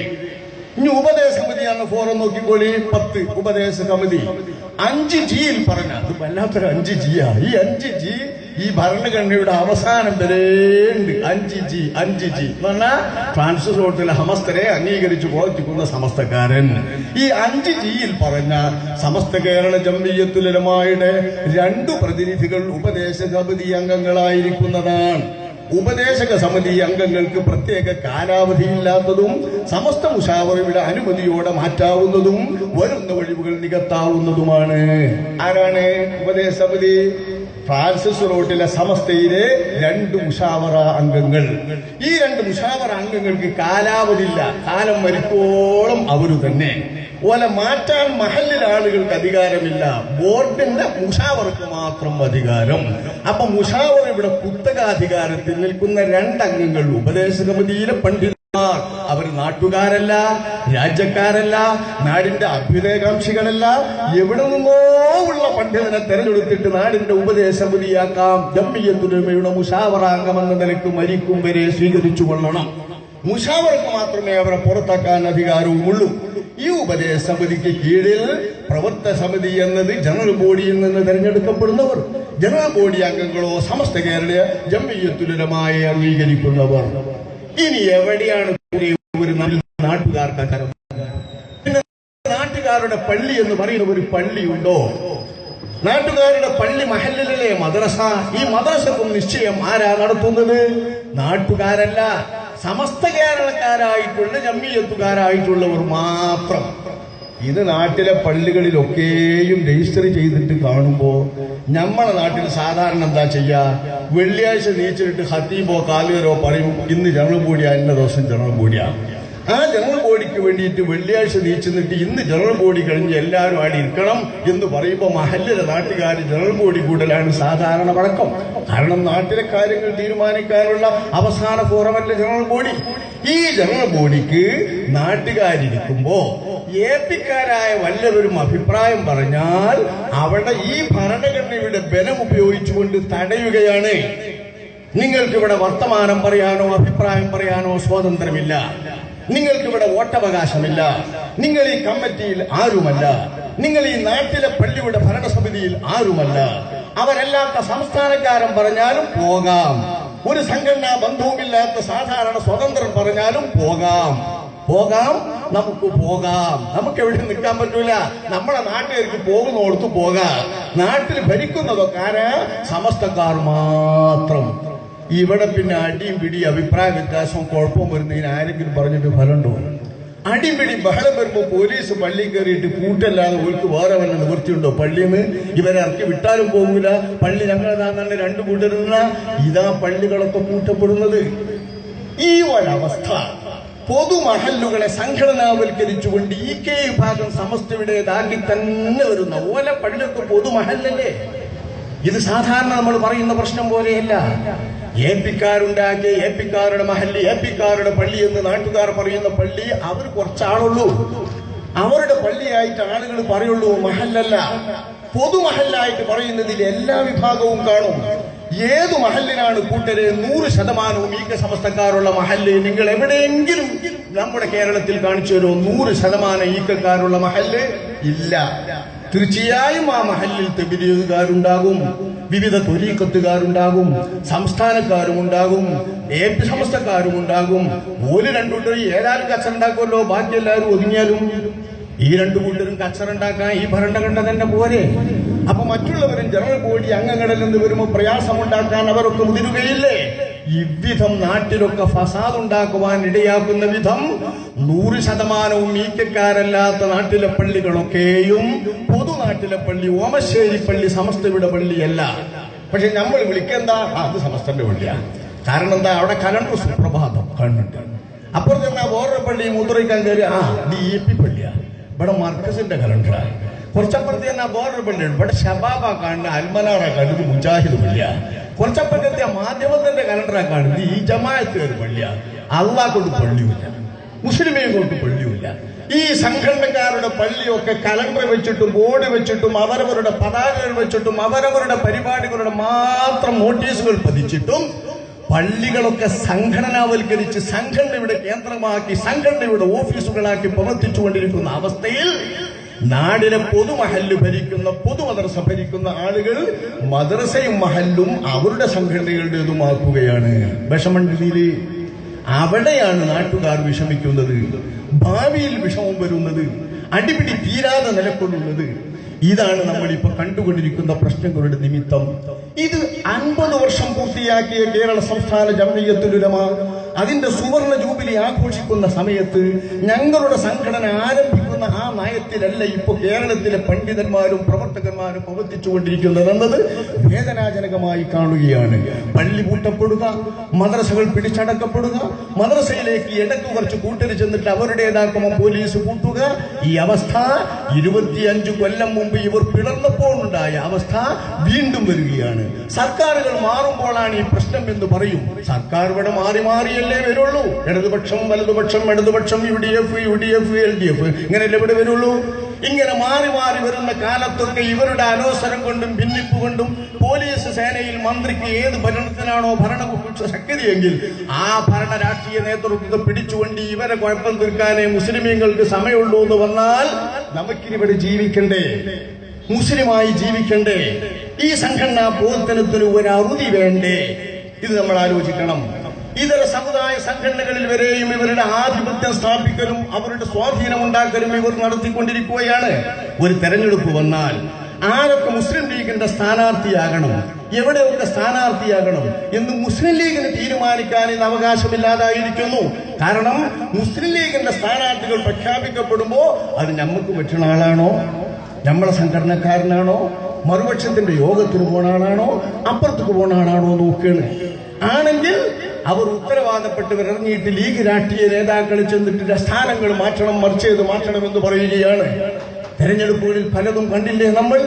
ഈ സ്ഥിതിവിശേഷത്തിലേക്ക് പൊതുസംഘടനകളിലേക്കും സമുദായ സംഘടനകളിലേക്കും വരെ ആധിപത്യത്തിനും സ്വാധീനം ചെലുത്താനും പണ്ഡിതന്മാരുടെ സംഘടനകളുടെ വിദ്യാർത്ഥി സംഘടനകളായി ഇതിനൊക്കെ ബഹളം കൂട്ടുന്നത് SKSSF, SSF, ഇത് രണ്ടും വിദ്യാർത്ഥി സംഘടനകളാണ്. കുറച്ച് മാതൃകാപരമായി കുറച്ചൊക്കെ നന്നായി വരും. പണ്ട് നമ്മൾ SSF എന്ന് കേൾക്കുമ്പോഴത്തേനും ബഹളം വെക്കല് സത്യമാണ്. നമ്മൾ പുറത്തിരുന്ന് കേൾക്കുന്നവരല്ല. നമുക്കിത് SSF വേണ്ട, SKSS വേണ്ട, ഇത് രണ്ടും നമുക്ക് അറിഞ്ഞൂടെ. കാരണം നമ്മുടെ ഉലമാക്കൾ വിദ്യാർത്ഥികൾ പഠിക്കുന്ന കാലത്ത് പഠിക്കണമെന്ന് പറഞ്ഞവരാണ്. മുതഅല്ലിമീങ്ങൾ ഇൽമു പഠിക്കണമെന്നും സ്കൂളിലെ കുട്ടികൾ വീണ്ടും വീണ്ടും പഠിക്കണമെന്നും പറഞ്ഞവരാണ്. അതിലുപരിയായിക്കൊണ്ടൊരു വിദ്യാർത്ഥി സംഘടന നാശമേ ഉണ്ടാക്കൂ എന്ന് നുസ്രത്തുൽ അനാമില്ലെന്ന് ഒരുപാട് എഴുതിയിട്ടുള്ളവരാണ് താജുൽ ഉലമ ശൈഖുന ബഹുമാനപ്പെട്ട വണ്ടൂരിലെ ശൈഖുന സദഖത്തുൽ മുസ്ലിയാർ റളിയല്ലാഹു മർഖദുഹു അവർ. അങ്ങനെ എത്രത്തോളം നമ്മൾ വിദ്യാർത്ഥി സംഘടനകളുണ്ടോ ആ സംഘടന നാശത്തിലേക്ക് തന്നെ വന്നിട്ടുള്ളൂ. അതുകൊണ്ട് തന്നെ കേരള സംസ്ഥാന ജംഇയ്യത്തുൽ ഉലമാക്ക് അത്തരം ഒരു നാശം വന്നിട്ടില്ല. ജംഇയ്യത്തുൽ ഉലമായ അനുസരണത്തോടുകൂടി നിൽക്കുന്ന കീഴ്ഘടകങ്ങൾ മാത്രമേ കേരള സംസ്ഥാന ജംഇയ്യത്തുൽ ഉലമാക്കുള്ളൂ. ഇതങ്ങനെയല്ല. സമസ്തയുടെ ഒരു പ്രസിഡന്റിന് പകരം പ്രസിഡന്റിന് എടുക്കണോ, ഒരു സെക്രട്ടറിക്ക് പകരം സെക്രട്ടറിന് എടുക്കണോ? SKSSFന്റെ അഭീഷ്ടം വേണം, അവരുടെ താല്പര്യമറിയണം. അവരുടെ താല്പര്യമനുസരിച്ചല്ലാതെ പ്രസിഡന്റും സെക്രട്ടറിയും വന്നൂടാ. എടുത്താൽ അവർ മൂലക്കാണ് കുത്തിരിച്ചു. ഇഷ്ടപ്പെട്ടവർക്ക് മാത്രം സ്വീകരണം നൽകും, അനിഷ്ടമുള്ളവരെ മൂലക്കലിരുത്തു. ഇത് നമ്മൾ നടന്ന് കണ്ടുകൊണ്ടിരിക്കുന്നതാണ്. നിങ്ങൾ ചിന്തിക്കുക. സമസ്തയുടെ ഉത്തരവാദപ്പെട്ട നേതാക്കളും SKSSF എന്ന വിദ്യാർത്ഥി സംഘടനയുടെ ഈ പ്രവർത്തനത്തിന്റെ രൂപം കണ്ട് മനസ്സിലാക്കിയിട്ട് നിയന്ത്രിച്ചില്ല എങ്കിൽ നാളെ നിങ്ങൾ വിരൽ കടിക്കേണ്ടി വരും. എവിടെയാണ് ഈ സംഘടനാ പ്രവർത്തനം മാനം കെട്ട രീതിയിലേക്കും സംസ്കാരശൂന്യമായ രീതിയിലേക്കും ചെന്നെത്തിയതെന്ന് നിങ്ങളൊന്ന് ഓർത്തു നോക്കുക സഹോദരങ്ങളെ. ഞങ്ങൾ 40 വർഷമായി ഈ ഉള്ളവൻ പൊതുവേദിയിൽ ഈ ജംഇയ്യത്തിന്റെയും ഈ സുന്നി യുവജന ഫെഡറേഷന്റെയും വേദിയിൽ സംസാരിച്ചു നിൽക്കുന്നു. ഇതിലിടയ്ക്ക് എവിടെയെങ്കിലും ഒരു സംസാരത്തിൽ വ്യക്തിപരമായി ഒരു നേതാവിനെ പരാമർശിച്ച് അയാളെ ഇകഴ്ത്തിയിട്ടോ വ്യക്തിഹത്യ നടത്തിയിട്ടോ വ്യക്തിപരമായിട്ട് അദ്ദേഹത്തെ ദൂഷണം ചെയ്തിട്ടോ ഒരൊറ്റ പ്രസംഗം ഞങ്ങളുടെ നേതാക്കളിൽ നിന്ന് നിങ്ങൾക്ക് കേൾക്കാനാവില്ല. അത് വേദിയിൽ പറയുന്ന സ്വഭാവം ഞങ്ങളുടെ നേതാക്കൾക്കില്ല. വ്യക്തിഹത്യ ഞങ്ങളുടെ അത് പാടില്ലല്ലോ. ആ രീതിയിൽ മാത്രം ശീലിച്ച ഞങ്ങൾ 50 കൊല്ലം പൂർത്തിയാക്കിയിട്ട് പുറത്തു വന്ന് നോക്കുമ്പോ നമ്മൾ കാണുന്ന ഈ KP സമസ്തക്കാര് കാട്ടിക്കൂട്ടുന്നത് എന്താണ്? സംഘടനാപരമായ അവരുടെ സംസ്കാരം എവിടെ എത്തി നിൽക്കുന്നു? ഏതാനും വർഷം മുൻപ് നമ്മുടെ ഇപ്പോൾ അന്തരിച്ച ബഹുമാനപ്പെട്ട അഹമ്മദ് സാഹിബ് സംസ്ഥാനത്തിന്റെ പ്രതിനിധിയായിക്കൊണ്ട് എല്ലാ കാലത്തും പാർലമെന്റിൽ നിന്നിട്ടുള്ള ഒരുപാട് കാലങ്ങളായി മുസ്ലിം സമുദായത്തിന് വേണ്ടി ശബ്ദിച്ചിട്ടുള്ള അഹമ്മദ് സാഹിബ് രാജ്യത്തിന്റെ വെളിക്ക് പോയി രാജ്യത്തെ പ്രതിനിധീകരിച്ചുകൊണ്ട് നിന്നിട്ടുള്ള അഹമ്മദ് സാഹിബ് ഏതാനും വർഷം മുമ്പ് പട്ടിക്കാട് ജാമിയ നൂരിയ അറബി കോളേജിന്റെ യോഗത്തിന് പോകുമ്പോൾ വഴിയിൽ വെച്ച് പ്രയാസപ്പെട്ടു. കോളേജ് യോഗത്തിൽ അങ്ങോട്ട് ചെല്ലണ്ടെന്ന് ഇഷ്ടക്കാർ പറഞ്ഞു. എന്റെ വിഷയം മൂപ്പരെ കൂക്കുവോ മൂപ്പരെന്തോ ചെയ്യുവോ എന്നാണല്ലോ എടുത്തുള്ളത്. അദ്ദേഹം നേരെ പാണക്കാട് പോയി. പാണക്കാട് തന്റെ നേതാവ് സയ്യിദ് മുഹമ്മദ് അലി ശിഹാബ് തങ്ങൾ അവരെ സമീപിച്ചു. അവർ പട്ടിക്കാട് കോളേജ് യോഗത്തിന് പോകുന്ന കാറിൽ കയറി. അദ്ദേഹത്തിന്റെ സംരക്ഷണത്തിൽ ചെന്നെത്തിയാൽ അദ്ദേഹത്തിന്റെ കാറിൽ ചെന്നെത്തുമ്പോഴെങ്കിലും അലോസരമുണ്ടാകില്ല എന്ന് അദ്ദേഹം ധരിച്ചു. പക്ഷേ ആ സമ്മേളന വേദിയിലേക്ക് അഹമ്മദ് ഇരിക്കുന്ന ശിഹാബ് തങ്ങളുടെ കാറിൽ ചെന്നപ്പോ ശിഹാബ് തങ്ങളുടെ പേര് ചൊല്ലാതെ അഹമ്മദിനെ മാത്രം ഒറ്റക്ക് വിളിച്ചുകൊണ്ട് കൂക്കി അവിടുത്തെ മുഅല്ലിമീങ്ങളും മുതഅല്ലിമീങ്ങളുമായ കുട്ടികൾ. ഇത് സമസ്ത കേരള ജംഇയ്യത്തുൽ ഉലമായുടെ പണ്ഡിതന്മാർ അറിഞ്ഞാണെന്ന് ഞങ്ങൾ പറയുന്നില്ല. ഒരു പണ്ഡിതനും ഇത് അംഗീകരിക്കൂല, ഉറപ്പാ. ഒരു സംഘടനാ നേതാവും അംഗീകരിക്കാത്തതും വളരെ വിനാശകരവുമാണ് ഈ സംസ്കാരം. പക്ഷേ സംഭവിച്ചത് വളർത്തപ്പെട്ട കുട്ടികളാലല്ലേ, ഇങ്ങനെ ശീലിപ്പിക്കപ്പെട്ട കുട്ടികളാലല്ലേ? SKSSFകാരൻ ഇങ്ങനെ കൂക്കാൻ അഹമ്മദ് സാഹിബ് അവരോടെന്തോ പാതകം ചെയ്തോ? ഇല്ല. അദ്ദേഹം അതിന് തൊട്ട് മുമ്പ് നടന്ന മർക്കസ് സഖാഫത്ത് സുന്നിയയിലെ കാരന്തൂരിലെ യോഗത്തിന് ലീഗിന്റെ തീരുമാനപ്രകാരം എല്ലാ സംഘടനക്കാരെയും ഒന്നിച്ചു കൊണ്ടുപോകാനും ആരും വോട്ട് കളയണ്ടെന്നുള്ള നിലക്ക് രാഷ്ട്രീയ തന്ത്രപ്രകാരം ലീഗ് ഒന്ന് നടന്നല്ലോ. ആ രീതിയിൽ കാരന്തൂരിലെ മർക്കസിലെ യോഗത്തിന് പല നേതാക്കളുടെ കൂട്ടത്തിൽ അഹമ്മദ് സാഹിബ് പങ്കെടുത്തു. ഇതിന്റെ വൈരത്തിന്, ദേഷ്യത്തിന്, ഈർഷ്യ തീർക്കാൻ ജാമിയ നൂരിയയിലേക്ക് പോയ ജാമിയ നൂരിയയുടെ പരമാധ്യക്ഷനായ പ്രസിഡന്റിന്റെ കൂടെ ചെന്ന് സഹായം തേടിയ ഒരാളെ അദ്ദേഹത്തെ മാറ്റി നിർത്തിയിട്ട് പേര് വിളിച്ചു കൂക്കിയപ്പോ ഇതെന്തു സംസ്കാരമാണ്? നമ്മളെ നാട്ടിൽ കുട്ടികളെ വാപ്പാര് തല്ലുമ്പോൾ കുട്ടിയൊക്കെ ഉണ്ടല്ലോ, വാപ്പാരന്മാരോ വാപ്പാരോ ഉണ്ടെങ്കിൽ, അതായത് വല്ലിപ്പയോ വല്ലിപ്പോ ഉണ്ടെങ്കിൽ ഓല മൂട്ടുകൊന്ന് ചെന്നെത്തോലോ അഭയം പ്രാപിക്കാം. വാപ്പാര് തല്ലുമ്പോ, ചെറുപ്പക്കാര് വാപ്പാര് തല്ലുമ്പോ ആ തല്ലുന്ന കുട്ടി വല്ലിമാന്റെ മുട്ടിലോ വല്ലിമാന്റെ വാപ്പാന്റെ ഔട്ടിലോ ചെന്ന് കൂടുന്ന സമയത്ത് ആ കുട്ടിനെ ഈ ബാപ്പ പിടിച്ച് വലിച്ചിട്ട് കണ്ടാക്കിയിട്ട് വീണ്ടും തല്ലിയാൽ അത് ആ കുട്ടിനെയാണോ തല്ലുന്നത് അതോ ഓന്റെ വാപ്പാനോ ഉമ്മാനോ തല്ലുന്നത്? നമുക്കറിയില്ലേ ആരെയാ തല്ലുന്നത് എന്ന്? ഇതല്ലേ ഈ പണി? അഹമ്മദ് സാഹിബ് തന്റെ നേതാവ് ശിഹാബ് തങ്ങൾ, സർവാംഗീകൃത തങ്ങൾ, ആ തങ്ങളെ കൂടെ പോയാൽ ഒന്നും ഉണ്ടാകില്ല എന്ന് കരുതി ചെല്ലുമ്പോൾ, പ്രതീക്ഷിച്ച് ചെല്ലുമ്പോ ആവേശത്തോടെ പ്രതീക്ഷയോടെ ചെല്ലുന്ന അദ്ദേഹത്തെ ഒറ്റയ്ക്ക് പേരെടുത്ത് വിളിച്ചിട്ട് കൂക്കുന്ന സംസ്കാരം ഇവിടെ വളർന്നു. ഇതാണ് ഇന്നത്തെ സംഘടനാ സംസ്കാരം. തൊട്ട് കുറച്ചു കാലം കഴിഞ്ഞ് ഇപ്പൊ അടുത്ത് പട്ടിക്കാട് ജാമിയ നൂരിയയിലെ ഏറ്റവും പ്രധാനപ്പെട്ട മുദരിസായിരുന്ന സമസ്ത കേരള ജംഇയ്യത്തുൽ ഉലമായുടെ ഈ 5 ജിയിൽ പറഞ്ഞ സമസ്ത കേരള ജംഇയ്യത്തുൽ ഉലമായുടെ പ്രസിഡന്റായിരുന്ന കാളമ്പാട് മുഹമ്മദ് മുസ്ലിയാർ മരിച്ച അദ്ദേഹത്തിന്റെ ജനാസ കാണാൻ വേണ്ടി ബഹുമാനപ്പെട്ട മറു സംഘടനയിലെ ഏറ്റവും വലിയ നേതാവ് ബഹുമാനപ്പെട്ട AP അബൂബക്കർ മുസ്ലിയാർ കാന്തപുരം തന്നെ അദ്ദേഹം ചെന്നു. ഞാൻ കേട്ടത് അദ്ദേഹം വഴിയിൽ വെച്ച് വിളിച്ചു ചോദിച്ചിട്ട് സമ്മതാക്കിയിട്ടാ ചെന്നത്. പേടിണ്ടാവുമല്ലോ, ഈ കുട്ടികളല്ലേ. അങ്ങനെ അദ്ദേഹം ചെന്നു. ജനാസ കണ്ടു നിൽക്കുമ്പോ കാണുന്നിടത്തിൽ നിന്ന് അദ്ദേഹത്തെ നുള്ളുകയും താടിക്ക് കൈകാര്യം ചെയ്യുകയും ചെയ്തു എന്നാണ് കേട്ടത്. അദ്ദേഹം പെട്ടെന്ന് തിരിച്ചോടുന്നതാണ് കണ്ടത് എന്ന് അന്നും അതനുഭവിച്ച ചില നേതാക്കളിൽ ഇപ്പോ കോട്ടുമല ബാപ്പു മുസ്ലിയാർ അവർ മരിച്ചു കിടക്കുമ്പോൾ പോലും പിന്നീട് അനുസ്മരിക്കുകയുണ്ടായി. സംഭവം അന്ന് നടന്നു. പിടിവിട്ടുപോയി. നേതാക്കളെല്ലാതും ചെയ്യിച്ചത്, നേതാക്കളെല്ലാതും ചെയ്തത്. സമസ്തയുടെ നേതാക്കൾ ആരും അങ്ങനെ ചെയ്യിക്കുന്നവരല്ല, നമുക്കറിയാം. ഞങ്ങളോടൊന്നും അങ്ങനെ കാണിക്കാറില്ല. പക്ഷേ മറുപക്ഷത്തെ കാന്തപുരം അബൂബക്കർ മുസ്ലിയാരോടുള്ള രോഷം അങ്ങനെയല്ലല്ലോ. ആ രോഷം ഇവർ തീർത്തത് ഇങ്ങനെയാണെന്ന് വരുന്നത് നാടൻ മര്യാദക്ക് ചേർന്നതാണോ? അവനാന്റെ പെരിയിൽ കയറി വരുമ്പോ അവനാന്റെ ഉത്തരവാദപ്പെട്ട വാർപ്പ് വരച്ച് കിടക്കുമ്പോൾ കാണാൻ വരുമ്പോ അവരുടെ താടിക്ക് പിടിക്കുന്നതോ നുള്ളുന്നതോ പിച്ചുന്നതോ എന്ത് സംസ്കാരമാണ്? ഈ സംഘടനാ സംസ്കാരമാണ് സമസ്ത കേരള ജംഇയ്യത്തുൽ ഉലമ എന്ന മഹത്തായ 10,000 മദ്രസകൾ നിയന്ത്രിച്ചു വരുന്നതായ ഒരു വിദ്യാഭ്യാസ ബോർഡ്. ആ വിദ്യാഭ്യാസ ബോർഡിന്റെ 99.4% മഹല്ലിലെ പള്ളികളും സമസ്തന്റെ കൂടെയാണ്. ഇങ്ങനെയല്ല പള്ളി രജിസ്റ്റർ, പിന്നെ എങ്ങനെ കൂടാതെ 99.4% കൂടെ നാട്ടുകാരേത് രജിസ്റ്റർ ചെയ്യുകയാണെങ്കിൽ ഈ 99.4% സമസ്തയുടേതാണെന്ന് പറയുന്ന ആ പള്ളിയുടെയും മദ്രസകളുടെയും ഭരണകർത്താക്കളായ സമസ്തക്കാർ അവരുടെ കീഴാളുകളായി വർത്തിക്കാൻ ഇനി നാളെ മുഷാവറയിലേക്ക് വരാൻ, സമസ്തയുടെ പ്രസിഡന്റാകാൻ പരിശീലിക്കുന്ന SKSSFന്റെ മുഅല്ലിമീങ്ങളിൽ നിന്ന് സംഭവിക്കുന്ന പ്രശ്നമാണിത്. ഇത് സംഘടനാ സംസ്കാരം മനുഷ്യത്വത്തിന് യോജിക്കുന്നതാണോ? മാനവികതയ്ക്ക് യോജിക്കുന്നതാണോ? ഇതാണ് നമ്മൾ കണ്ടുകൊണ്ടിരിക്കുന്നത് കൂട്ടരെ. AK എന്ന ഭിന്നിപ്പിന് ശേഷം സമൂഹത്തിൽ ഇവർ നടത്തിക്കൊണ്ടിരിക്കുന്നത് ഇതാണ്. ഇങ്ങനെ മുജാഹിദീങ്ങൾ ഭിന്നിച്ചപ്പോ ഇത്ര കയ്യാങ്കളി നമ്മൾ കേട്ടിട്ടില്ല. പല സംഘങ്ങളായി പിരിഞ്ഞപ്പോഴും ഇത്ര നമ്മൾ അനുഭവിച്ചിട്ടില്ല.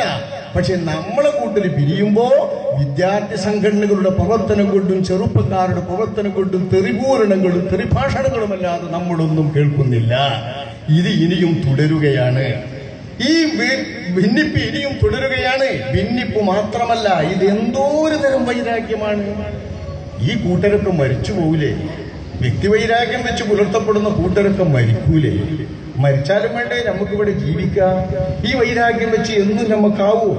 ഇപ്പെന്താ നടക്കുന്നത്? നിങ്ങള് 10,000-ഓളം മദ്രസകൾ നടത്തി വരുന്ന ഈ സംഘം നടത്തുന്ന മദ്രസകൾ ബഹുഭൂരിപക്ഷവും 1950 സമസ്ത കേരള ഇസ്ലാമത വിദ്യാഭ്യാസ ബോർഡ് രൂപീകരിച്ച് പ്രവർത്തനം ആരംഭിക്കുന്ന കാലം തൊട്ട് 89 വരെ മറുവിഭാഗം സമസ്തക്കാർ കൂടി നിന്നുകൊണ്ട് രണ്ടു കൂട്ടരും ഒന്നിച്ചുകൊണ്ടുണ്ടാക്കിയ മദ്രസകളും നടത്തുന്ന മദ്രസകളുമാണ്.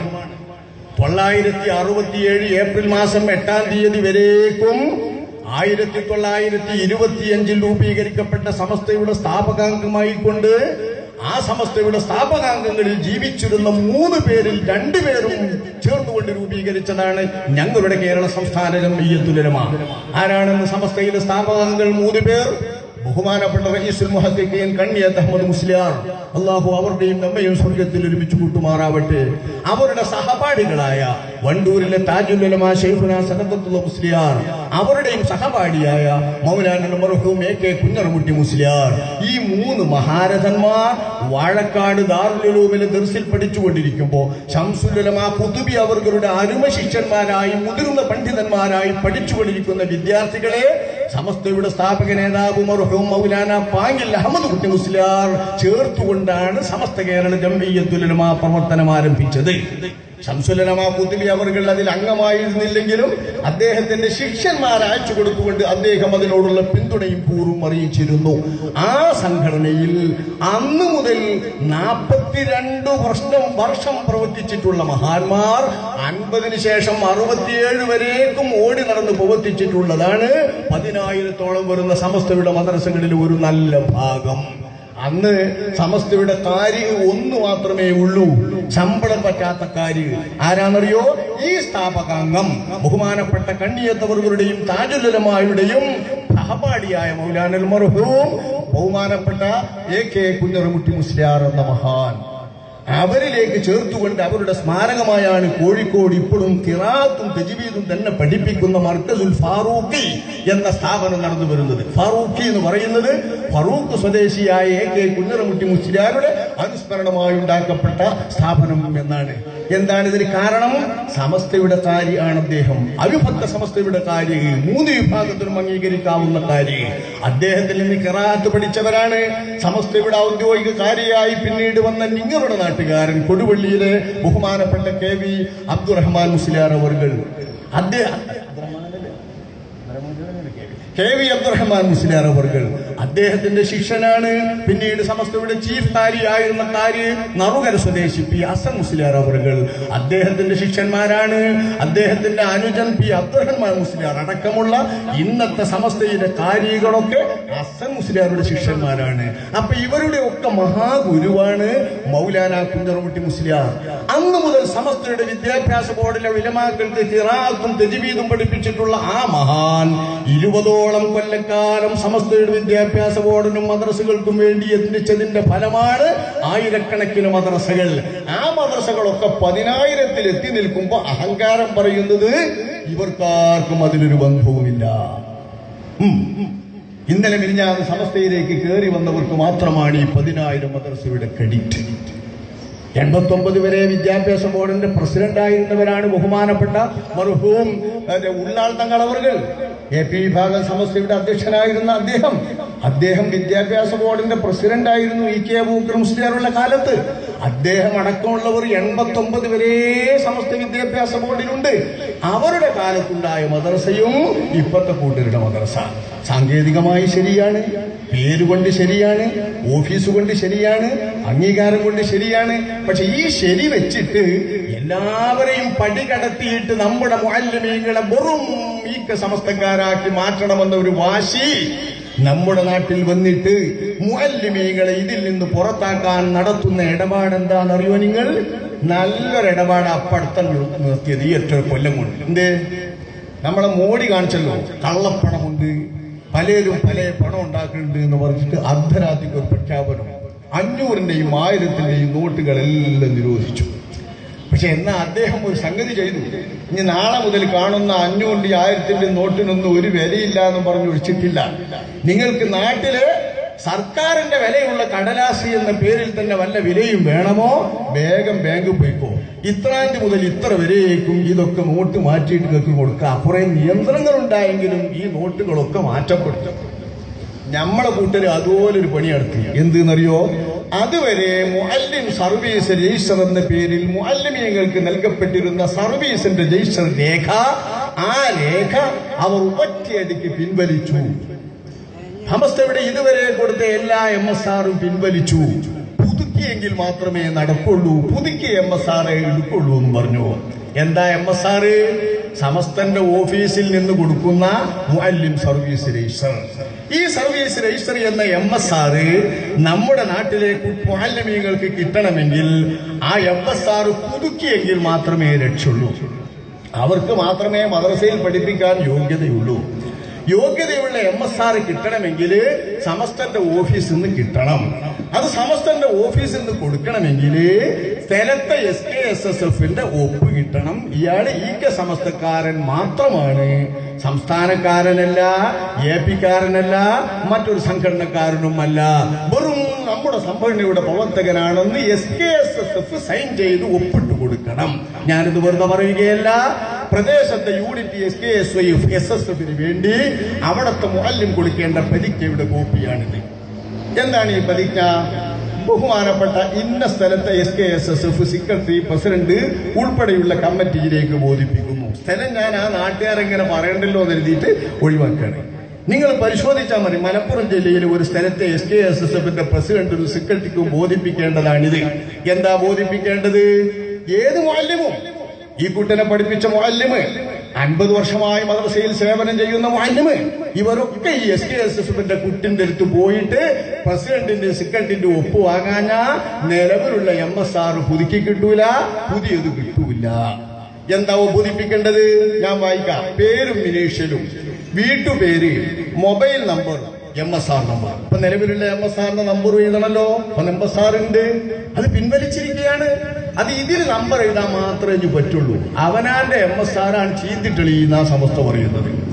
മോദി പറഞ്ഞല്ലേ തിരിച്ചേൽപ്പിക്കാൻ, എന്നാ പുതിയത് തരൂന്ന്. അങ്ങനെ തരൂലത്. ഇത് പുതിയത് തരണമെങ്കിൽ പുതിയത് എടുക്കുക വേണം. നിലവിലുള്ള ഇതിന്റെ നമ്പർ ഇതിൽ എഴുതാന്ന് മാത്രം. എഴുതിയിട്ട് പുതിയത് എടുക്കണം. ആ എടുക്കാൻ വേണ്ടിയിട്ട് SKSSന്റെ മുമ്പിൽ പ്രതിജ്ഞ. എന്താ പ്രതിജ്ഞ? ഇയാളെ പേരും ഇനീഷ്യലൊക്കെ എഴുതിയിട്ട് മേൽ പ്രസ്താവിച്ച ഡേഷ് നാമത്തിലുള്ള എന്ന ഞാൻ ബഹുമാനപ്പെട്ട ആനക്കര സി കോയക്കുട്ടി മുസ്ലിയാർ പ്രസിഡന്റും ചെറുശ്ശേരി സൈനുദ്ദീൻ മുസ്ലിയാർ ജനറൽ സെക്രട്ടറിയുമായുള്ള സമസ്തയാണ് യഥാർത്ഥ സമസ്തയെന്നും അതിൽ പരിപൂർണമായും വിശ്വാസമുള്ള വ്യക്തിയാണ് ഞാൻ എന്നും ഒരു കാരണവശാലും വ്യാജ AP സമസ്തയിലോ സംസ്ഥാനയിലോ എന്റെ ഒരു നിലക്കുമുള്ള സഹകരണമോ പ്രവർത്തനമോ യൂണിറ്റ് തലത്തിലോ അല്ലാതെയോ ഉണ്ടാവുകയില്ലെന്നും യഥാർത്ഥ സമസ്തക്കും കീഴ്ഘടകങ്ങൾക്കും മനസ്സാ വാച കർമ്മണ എന്റെ എല്ലാവിധ സഹകരണങ്ങളും പ്രവർത്തനങ്ങളും ഉണ്ടാകുമെന്നും ഇതിന് വിരുദ്ധമായി വല്ലതും എന്നിൽ നിന്നും കണ്ടാൽ യൂണിറ്റ് കമ്മിറ്റിക്ക് സമസ്ത ഓഫീസുമായി ബന്ധപ്പെട്ട് എന്റെ MSR കട്ടാക്കാനും ഞാൻ ജോലി ചെയ്യുന്ന നാട്ടിലെ കമ്മിറ്റിയിൽ എന്റെ കപടമുഖം വെളിപ്പെടുത്താനും എനിക്ക് ഇത് SKSSന്റെ പ്രസിഡന്റിനും സെക്രട്ടറിക്കും സമർപ്പിക്കണം. വ്യാജ AP സംഘടനയിലോ സംസ്ഥാനയിലോ ഒന്നും പ്രവർത്തിക്കുന്ന ആളല്ല. അതിൽ പ്രവർത്തിച്ചാൽ എന്റെ കപടമുഖം നാട്ടിൽ എങ്ങനെയാച്ചാ തുറന്നടിച്ചോ എനിക്ക് സമ്മതമാണ്. എന്നെ വികൃതമാക്കിക്കോ, മാനം കെടുത്തിക്കോ, പ്രശ്നമല്ല. ഇതെഴുതി ഒപ്പിട്ട് കൊടുത്തിട്ട് ജോലി ചെയ്യുന്ന മദ്രസയുടെ പേര്, രജിസ്റ്റർ നമ്പർ, പ്രസിഡന്റിന്റെ പേര്, ഫോൺ നമ്പർ, ജനറൽ സെക്രട്ടറിയുടെ പേര്, ഫോൺ നമ്പർ. ശേഷം അതിലൊരു നിർദ്ദേശം, ഈ ജനറൽ സെക്രട്ടറിന്റെയും പ്രസിഡന്റിന്റെയും പേരും ഒപ്പും ശരിയാണോ എന്ന് ഉറപ്പ് വരുത്തിയിട്ടേ SKSS സെക്രട്ടറി ഇതിൽ ഒപ്പ് കൊടുക്കും, അല്ലാതെ കൊടുക്കരുത്. ഒരു മേൽ നിർദ്ദേശമുണ്ട്. നിങ്ങളുടെ ഉസ്താദാണെങ്കിലും നിങ്ങളെ പഠിപ്പിച്ച ആളാണെങ്കിലും 1ാം ക്ലാസ്സിൽ നിന്ന് അലുഫ് പഠിപ്പിച്ച അധ്യാപകനാണെങ്കിലും സംഘടനയാണ് വലുത്. അത് വിചാരിച്ചങ്ങാണ്ട് ഒപ്പിട്ട് കൊടുക്കരുത്. MSR പറ്റിപ്പോകും, AP കാരനും സംസ്ഥാനക്കാരനും ഒക്കെ പറ്റിപ്പോകും. നമ്മളാണല്ലാത്തവർക്ക് ഒപ്പിട്ട് കൊടുക്കരുത് എന്ന് നിർദ്ദേശം. ഈ MSR ഉള്ളവർക്ക് മാത്രമേ ഇനി മദ്രസയിൽ ജോലി ചെയ്യാൻ പാടുള്ളൂ എന്ന നിലവിലാണ് നിയമങ്ങൾ ഉണ്ടാക്കുന്നത്. ഈ MSRO അവരുടെ സംഘടനാ പ്രവർത്തകന് മാത്രം. ഇതിനർത്ഥം എന്താണ്? 10,000 വരുന്ന നാട്ടിലെ മദ്രസ പഴയകാലത്ത് അവിഭക്ത സമസ്തയുടെ കീഴിൽ മാത്രം പ്രവർത്തിച്ചു വന്നതുകൊണ്ട് സമസ്തയുടെ മദ്രസയായി വരുന്ന മദ്രസ നാട്ടിലൊക്കെ സമസ്തന്റെ സമസ്തന്റെ ആളായതുകൊണ്ടല്ല.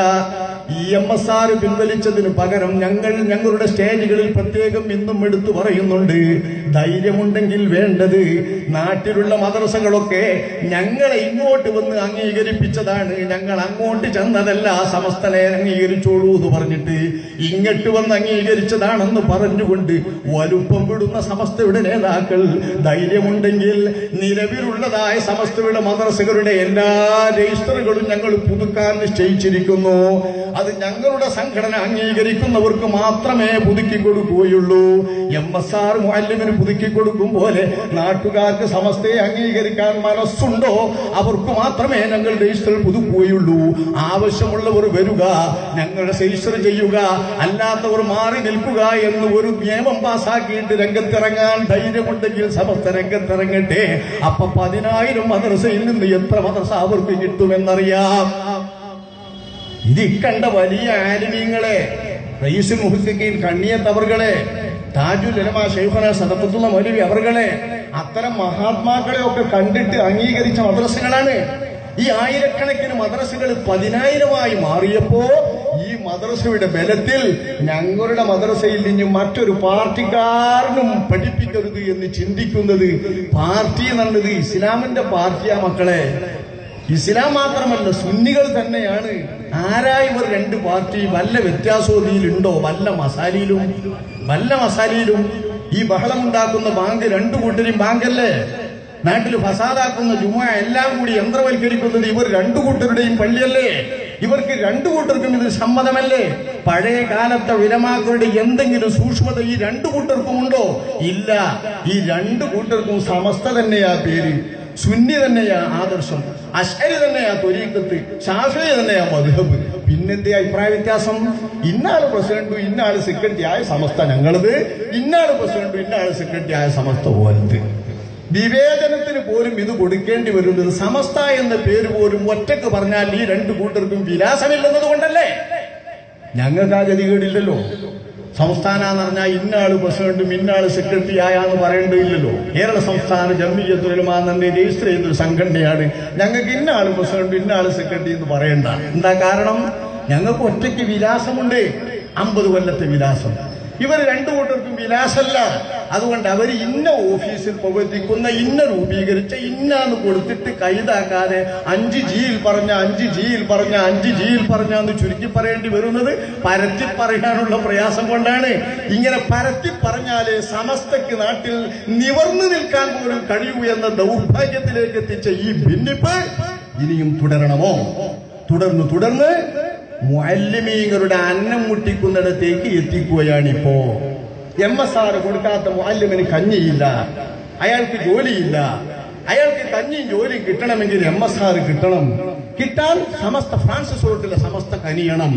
അവർ കനിയണമെങ്കിൽ നാട്ടിലെ SKSSന്റെ യൂണിറ്റ് കൊണ്ട് ഒപ്പ് കിട്ടണം. SKSS നാട്ടിലില്ലെങ്കിലോ മദ്രസയിലെ കുട്ടികളെ ചേർത്തിട്ടൊരു യൂണിറ്റ് തൽക്കാലം ഉണ്ടാക്കിയിട്ട് ഒപ്പിട്ടോന്നാണ് നിർദ്ദേശം. തൽക്കാലം മദ്രസയിലെ കുട്ടികളെ കൂട്ടിയിട്ട് ഒപ്പിട്ടെങ്കിലേ വർഗുള്ളൂ. ഇങ്ങനത്തെ ചെറിയ സ്വന്തം കീഴ്ഘടകങ്ങളുടെ ഒപ്പിട്ട് കിട്ടണം മുഅല്ലിമീങ്ങൾക്ക്. എന്നാലേ അവർ മുഅല്ലിം സർവീസ് രജിസ്റ്റർ കിട്ടുള്ളൂ. ഇനി നോക്കിങ്ങള്, ഈ MSR ഉണ്ടെങ്കിൽ സമസ്തയുടെ പേരിലുള്ള പൊതു ആനുകൂല്യങ്ങൾ എന്തും വിട്ടു. അതിലേറ്റവും പ്രധാനപ്പെട്ട ഒന്നാണ് മുഅല്ലിം ക്ഷേമനിധി. എന്റെ പ്രിയപ്പെട്ടവരെ, ഞാനിത് വെറുതെ പറയുന്നതല്ല. നിങ്ങൾ നാട്ടിലെ മുഅല്ലിമീങ്ങളോടും മദ്രസാധികൃതരോടും ബന്ധപ്പെട്ട ബോർഡ് അധികൃതരോടും ശരിക്കും അന്വേഷിച്ചുകൊണ്ട് നടക്കൂ. പറയുന്നതൊക്കെ പച്ചക്കള്ളം എന്ന് ഒറ്റടിക്ക് പറഞ്ഞാൽ പോരാ.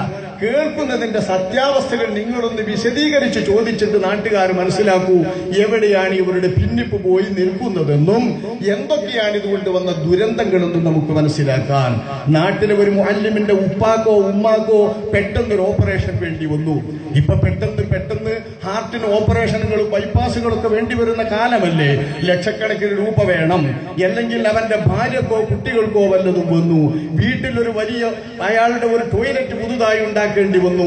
ഇതിനൊക്കെ പണമുണ്ട് മുഅല്ലിം ക്ഷേമനിധിയിൽ നിന്ന്. എത്ര? 10,000, 15,000, 20,000 ഒക്കെ കിട്ടും. ഇതൊരു മുഅല്ലിമിന് വലിയ സംഖ്യയല്ലേ. അതുകൊണ്ട് നടന്നിട്ടല്ല. മകളെ കെട്ടിക്കാൻ, പെങ്ങളെ കെട്ടിക്കാൻ, സ്വന്തം വിഷമങ്ങൾ തീർക്കാൻ നീണ്ട ചികിത്സയുണ്ടെങ്കിൽ ഇതിനൊക്കെ കിട്ടും മുഅല്ലിം ക്ഷേമനിധിയിൽ നിന്ന്. പക്ഷെ ക്ഷേമനിധിയിൽ നിന്ന് കിട്ടണമോ? എന്തു വേണം? MSR വേണം. MSR കിട്ടണമെങ്കിലോ സമസ്തന്റെ ഓഫീസിലേക്ക് SKSSF പ്രതിജ്ഞ പുതുക്കിയിട്ട് ശരിയാക്കിയിട്ട് ഇത് നമ്മളെ സംഘടനാ പ്രവർത്തകരാണെന്ന് കൊടുക്കണം. മുസ്ലിമായാൽ പോരാ, സുന്നിയായാൽ പോരാ, മുഅല്ലിമായാൽ പോരാ, ദീനിന്റെ തഅലീമിൽ സർവീസ് എത്ര ഉണ്ടായാലും പോരാ, മദ്രസ കമ്മിറ്റി സർവീസ് ഉണ്ടെന്ന് എഴുതി കൊടുത്താലും പോരാ, സമസ്ത അംഗീകരിച്ച മദ്രസയുടെ മാനേജ്മെന്റ് കൊടുത്താലും പോരാ. പിന്നെന്ത് വേണം? നാട്ടിലെ SKSSF കീഴ്ഘടകങ്ങളോ ഒപ്പിട്ടിട്ട് കൊടുക്കണം ഇയാൾ നമ്മുടെ മാത്രം സംഘടനാ പ്രവർത്തകനാണെന്ന്. മറ്റേ സംഘടനന്റെ ഒരു യോഗത്തിനും പോയില്ല. ബന്ധമില്ലാത്ത ഒരു രാഷ്ട്രീയ നേതാവ് കാരന്തൂരിലെ യോഗത്തിന് പോയതിന് കൂവുന്നുവെങ്കിൽ മദ്രസയിലെ പാഠ്യപദ്ധതി പഠിക്കുന്ന ഒരു മുഅല്ലിം മറ്റേതെങ്കിലും ഒരു യോഗത്തിന് പോയ അയാൾ മറ്റേ സംഘടനക്കാക്കാൻ വേറെ വല്ല വർഗവും വേണോ? അതെന്നെ പോരെ. അതുകൊണ്ട് അയാൾക്ക് കിട്ടൂല. MSR ഇല്ലെങ്കിൽ കിട്ടൂല. എന്നാ കേൾക്കണോ? ഇതേ മുഅല്ലിം ക്ഷേമനിധിയിലേക്ക് ഫണ്ട് സ്വരൂപിക്കുന്നത് എങ്ങനെയാണ്? നോമ്പിന് വരുമ്പോഴേക്ക് നോമ്പിന്റെ പുറത്ത് കഴിഞ്ഞ് വിദ്യാഭ്യാസ വർഷം തുടങ്ങുമ്പോൾ കാണാൻ വലിയൊരു ഫീസ് വാങ്ങണേ. ഒരു കൊല്ലത്തേക്കുള്ള പരീക്ഷാ ഫീസ്.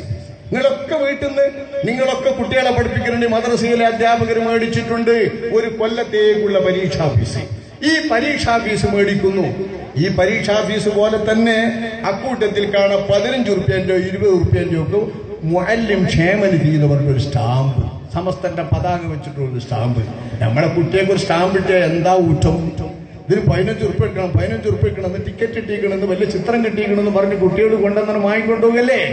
ഈ 15 റുപ്യ കൊടുക്കാനോ ഓരോ മുഅല്ലിമും അയാളുടെ ഒരു ദിവസത്തെ വേതനം മുഅല്ലിം ക്ഷേമനിധിയിലേക്ക് കൊടുത്തുകൊള്ളണം എന്ന് വ്യവസ്ഥയുണ്ട്. ആ വ്യവസ്ഥ പ്രകാരം അദ്ദേഹം ഓരോ മുഅല്ലിമിൽ നിന്നും വാങ്ങുകയാണ് സമസ്ത.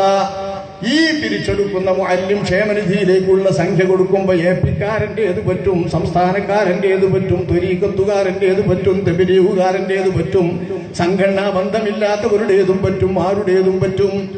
വിദ്യാർത്ഥികളുടെ ക്ഷേമനിധിയുടെ സ്റ്റാമ്പ് കൊടുത്തിട്ട് വാങ്ങുമ്പോ ഏത് പ്രവർത്തകന്റെ മക്കളുടെയും സംഖ്യ പറ്റും. വ്യാപാരനല്ലേ കൊടുക്കുന്നത്. അവിടെ സംഘടനാ ബന്ധം പ്രശ്നമല്ല. പക്ഷെ ഇതുകൊണ്ട് പോയി സ്വരൂപിച്ചിട്ട് അതുകൊണ്ട് കൊടുക്കേണ്ടി വരുന്ന ക്ഷേമനിധിയിലെ ഫണ്ടിൽ നിന്ന് സഹായത്തിന് അപേക്ഷിക്കുമ്പോൾ ആ അപേക്ഷ സ്വീകരിക്കണമെങ്കിൽ ഇയാള് MSR ഉള്ള ആളാകണം. ഒരുപാട് പരിശോധനകളും നിരീക്ഷണങ്ങളും കഴിയണം. നമ്മുടെ സംഘടനയ്ക്ക് വേണ്ടി മാത്രം പ്രവർത്തിക്കുന്ന ആളാണെന്ന് ബോധ്യപ്പെടണം. എന്നാലേ നിശ്ചയിച്ച തുക കിട്ടുള്ളൂ. അതേ ആള് ചേപ്പിക്കാരനാണെങ്കിലും അയാളിൽ നിന്ന് വേതനം വാങ്ങിയിട്ടുണ്ട്. ഒരു ദിവസത്തെ വേതനം. ആ വേതനം വർഷങ്ങളോളം വാങ്ങിയിട്ടുണ്ട്. എന്നാലും കൊടുക്കൂല. ഇതൊരു വല്ലാത്ത പ്രശ്നമല്ലേ? തൊഴിലാളികൾ പോലും ചിന്തിച്ചാൽ, തൊഴിലാളി സംഘടനകൾ പോലും ചിന്തിച്ചാൽ ഇതിലെന്ത് ന്യായമുണ്ടെന്നറിയില്ലേ? ഇത്തരം തൊഴിലാളികൾക്ക് വേണ്ടി സ്വരൂപിക്കപ്പെടുന്ന ക്ഷേമനിധിയിൽ നിന്ന് സമസ്ത കൊടുക്കണമെങ്കിൽ മറ്റൊരു പരിഗണനയും വേണ്ട. അവനവന്റെ സംഘടനാ പ്രവർത്തകനാകണമെന്നത് മാത്രം. ഇതൊന്ന് ആലോചിച്ച് നോക്കുകയാണെങ്കിൽ ഇതൊരു ന്യായമാണോ? റേഞ്ചുകളൊരു ചെറിയ പരിപാടിന്റെ റേഞ്ച് തലത്തിൽ സംഘടിപ്പിക്കുന്നതാണത്. ഓരോ റേഞ്ചിൽ നിന്നും റമദാനിൽ മുഅല്ലിമീങ്ങൾക്ക് ഒരു കിറ്റ്, റമദാൻ കഴിക്കാൻ വേണ്ടിയിട്ട് തരി, റവ, പഞ്ചസാര, ചായപ്പൊടി, അരി പോലത്തെ സാധനങ്ങൾ കിറ്റ് ഒരു മുഅല്ലിമിന്. ഇത് റേഞ്ച് സംഘടിപ്പിക്കുന്നതാണ്. ആ റേഞ്ച് സംഘടിപ്പിക്കുന്ന കിറ്റ് പഠിപ്പിക്കുന്ന മദ്രസ മുഅല്ലിമിന് കിട്ടണമെങ്കിൽ അയാളുടെ മദ്രസയിലെ ക്ലാസ്സിൽ നിന്ന് കുട്ടികളിൽ നിന്ന് മേടിച്ചു കൊടുത്ത സംഖ്യ മേടിച്ചു വെച്ചിട്ട് റേഞ്ച് അധികൃതർ ഈ കിറ്റ് കൊടുക്കണമെങ്കിൽ അപ്പോഴും വേണം സമസ്തക്കാരൻ മാത്രമാവുക. APക്കാരന് കിട്ടൂല, സംസ്ഥാനക്കാരന് കിട്ടൂല, വേറെ സംഘടനക്കാരന് കിട്ടൂല. റമദാന്റെ കിറ്റേ നമ്മളെ നാട്ടിലെ സമുദായ സംഘടനകളും പൊതുസംഘങ്ങളുമൊക്കെ ഇത്തരം റിലീഫ് പ്രവർത്തനങ്ങളൊക്കെ നടത്തുമ്പോൾ എതിരാളിക്ക് ആദ്യം കൊടുത്തിട്ടല്ലേ ബാക്കിയുള്ളത് കൊടുക്കുന്നത്? കണ്ടിട്ടില്ലേ? മുസ്ലിം സംഘടനകൾ വല്ല മുസ്ലിം റിലീഫ് നടത്തുമ്പോൾ പോലും ആ മുസ്ലിമീങ്ങൾ ആരെങ്കിലും അപേക്ഷിച്ചിട്ടുണ്ടെങ്കിൽ ഓൽക്ക് കൊടുത്തിട്ടല്ലേ കൂട്ടരെ മുസ്ലിമീങ്ങൾക്ക് കൊടുക്കാൻ. അതല്ല നമ്മുടെ നാട്ടിലെ സംസ്കാരം. പൊതേതര രാജ്യത്ത് കുറച്ചൊക്കെ അതൊക്കെ ആവശ്യമുണ്ടാവൂലേ? അങ്ങനെയല്ലേ നമ്മൾ നടത്തുന്നത്? ബൈത്തുർ റഹ്മ എന്ന പേരിൽ മുസ്ലിം ലീഗ് കൊടുക്കുന്ന വീടുകളൊക്കെ ആർക്കൊക്കെ കൊടുക്കുക? ഒരമുസ്ലിം മാറ്റം പറഞ്ഞാൽ ഓൽക്കാ വേഗം കിട്ടുക, മുസ്ലിമേക്ക് പിന്നെ കിട്ടുള്ളൂ. ഇങ്ങനെ നമ്മളെ നാട്ടിലെ റിലീഫ് പ്രവർത്തനങ്ങളൊക്കെ നമ്മളെ മുഅല്ലിമീങ്ങൾ നടത്തുന്ന സമസ്തയുടെ റേഞ്ച് തലത്തിൽ കൊടുക്കുന്ന റമദാൻ കിറ്റ് കിട്ടണമെങ്കിൽ സമസ്തക്കാരൻ തന്നെയാകണം, അവനാന്റെ സംഘടനക്കാരൻ. അല്ലെങ്കിൽ റമദാൻ കിറ്റില്ല. മനുഷ്യത്വപരമാണോ ഇത്? മാനവികതയ്ക്ക് ചേർന്നതാണോ ഇത്? ഇതാണ് ഇപ്പോഴത്തെ സംഘടനാ പ്രവർത്തനം. ഇനി നോക്കി, മുഅല്ലിം സർവീസ് രജിസ്റ്ററുള്ള ആളുകൾക്ക് അതിൽ നിന്ന് പലതരത്തിലുള്ള സംഗതികൾ പലതും കിട്ടാനുണ്ട്. ആ കിട്ടാനുള്ള അംഗീകാരങ്ങളൊക്കെ കിട്ടണമെങ്കിൽ പലതരത്തിലുള്ള അംഗീകാരം കിട്ടണമെങ്കിൽ MSR നമ്പറൊക്കെ ചേർക്കണേല് സുന്നി അഫ്ഗാന് വരിക്കാരന് ചേർക്കണം, കുടുംബത്തിന് വരിക്കാരന് ചേർക്കണം, അല്ലെങ്കിൽ കുടുംബത്തിന് വരിക്കാരനാകണം. ഇങ്ങനെ വരിക്കാരനല്ലെങ്കിൽ പിന്നെയും കിട്ടണമെങ്കിൽ ഒരു കൊല്ലത്തിൽ തന്നെ കഴിഞ്ഞിട്ട് അടുത്ത കൊല്ലവും കിട്ടണമെങ്കിൽ 15 വരിക്കാരെ അത് ചേർത്ത് കൊടുക്കണം. ഇതൊക്കെ ഉണ്ടെങ്കിലേ കൊടുക്കുള്ളൂ. എന്തു സംഘടനാവൽക്കരണമാണിത്? നാട്ടിലെ ആളുകളിൽ നിന്ന് പൊതുവായി വാങ്ങുന്ന സഹായത്തിൻ്റെതായ ഫണ്ട് കൊടുക്കാൻ സംഘടനാ പ്രവർത്തകനും വരിക്കാരെ ചേർക്കുന്നവരുമാകണം എന്ന ബലാത്കാരത്തിന്റെ ഈ സംഘടനാ പ്രവർത്തനം ലാ ഇക്റാഹ ഫിദ്ദീനി എന്ന ആയത്തോതിയിട്ട് ദീനിലേക്ക് ബലാത്കാരേണ ആരുകളെയും കൂട്ടുന്നില്ല എന്ന് പ്രസംഗിക്കുകയും പുസ്തകത്തിൽ കുട്ടികളെ പഠിപ്പിക്കുകയും അത് വിദ്യാഭ്യാസത്തിന്റെ ഭാഗമാക്കുകയും ചെയ്യുന്ന ഒരു കൂട്ടർ, ഇസ്ലാം മതത്തിൽ പോലും ഇക്റാഹ് പ്രകാരമോ ബലാത്കാരമോ ചേർത്താൽ അത് അംഗീകരിക്കുകയില്ല എന്ന് പോലും പറയുന്ന ഒരു കൂട്ടർ സംഘടനാപരമായി സൗജന്യങ്ങളും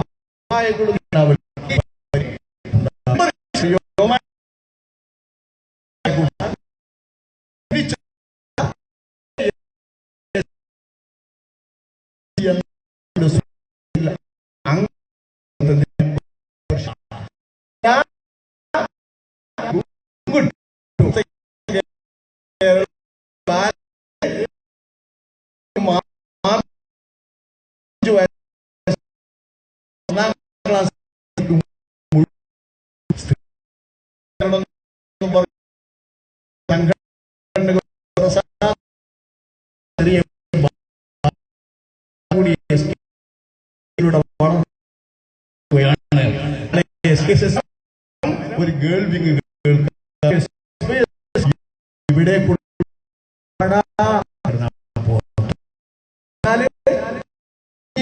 വിരിഞ്ഞ മുളയിൽ നിന്ന് വിരിയുമ്പോഴേ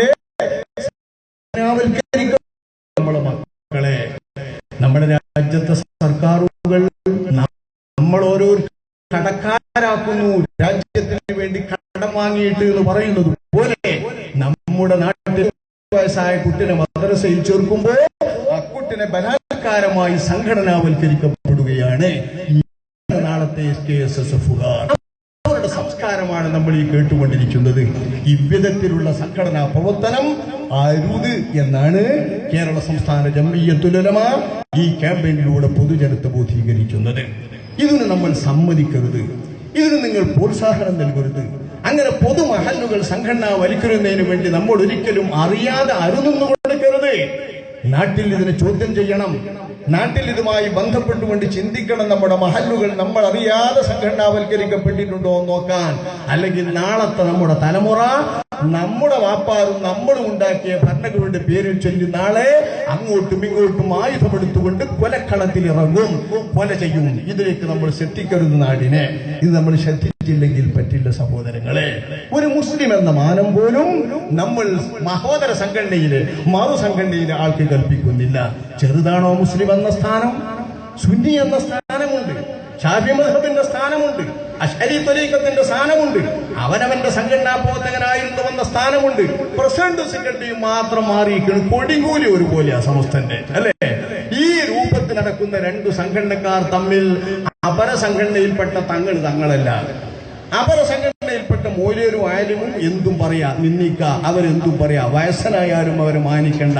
അവനാന്റെ തങ്ങള്, അവനാന്റെ മൂല്യര്, അവനാന്റെ ആലിമ് മാത്രം നിൽക്കുക. ഞാനിപ്പോൾ ഓർത്തുപോവുകയാണ്, അഭിവന്ദരായ മൗലാന ബഹുമാനപ്പെട്ട നമ്മുടെ അഭിവന്ദ നേതാവ് ഇപ്പോൾ ഒഫാത്തായ ബഹുമാനപ്പെട്ട രാമന്തലി തങ്ങളവറുകൾ, മഹാനവറുകൾ സെക്രട്ടറിയായി തെരഞ്ഞെടുത്ത ഉടനെ ഒരാഴ്ചയോളം കാലം ബഹുമാനപ്പെട്ടവരോടൊപ്പം ഹിദമത്തുമായി ബന്ധപ്പെട്ട് സംഘടനാ പ്രവർത്തനത്തിൽ ഒഴിഞ്ഞു നിൽക്കുന്ന ആളുകളെ നമ്മുടെ സംഘടനയിലെ പരിചയപ്പെടുത്തി കൊണ്ടുവരാൻ വേണ്ടി ചുറ്റിക്കറങ്ങുന്നതിനിടയിൽ അദ്ദേഹം ചില വയസ്സായ മൂല്യന്മാരെ കണ്ട് കൈമുത്തുന്നത് കാണാം. ഞാനൊരു മുസ്ലിയാരെ കണ്ടു നോക്കുമ്പോൾ അദ്ദേഹം തങ്ങളുടെ ഉസ്താദല്ല, അദ്ദേഹം മറുസംഘടനയിലെ ഒരു സമസ്തയുടെ കോളേജിലെ ഒരു അധ്യാപകനാണ്. അദ്ദേഹത്തെ വിളിച്ചിട്ട് കൈമുത്തുന്നു തങ്ങൾ. ഞാൻ കൈമുത്തുമ്പോൾ പുറപ്പെട്ടു വരുമ്പോൾ അദ്ദേഹത്തെ എനിക്കറിയാം, ഞങ്ങളുടെ മലപ്പുറം ജില്ലയിലുള്ള ഒരാളാണ് അദ്ദേഹം, സമസ്തയുടെ ഒരു നേതാവാണ്. അദ്ദേഹത്തെ കൈപിടിച്ച് മുത്തുകയാണ് ബഹുമാനപ്പെട്ട നമ്മുടെ തങ്ങളവറുകൾ.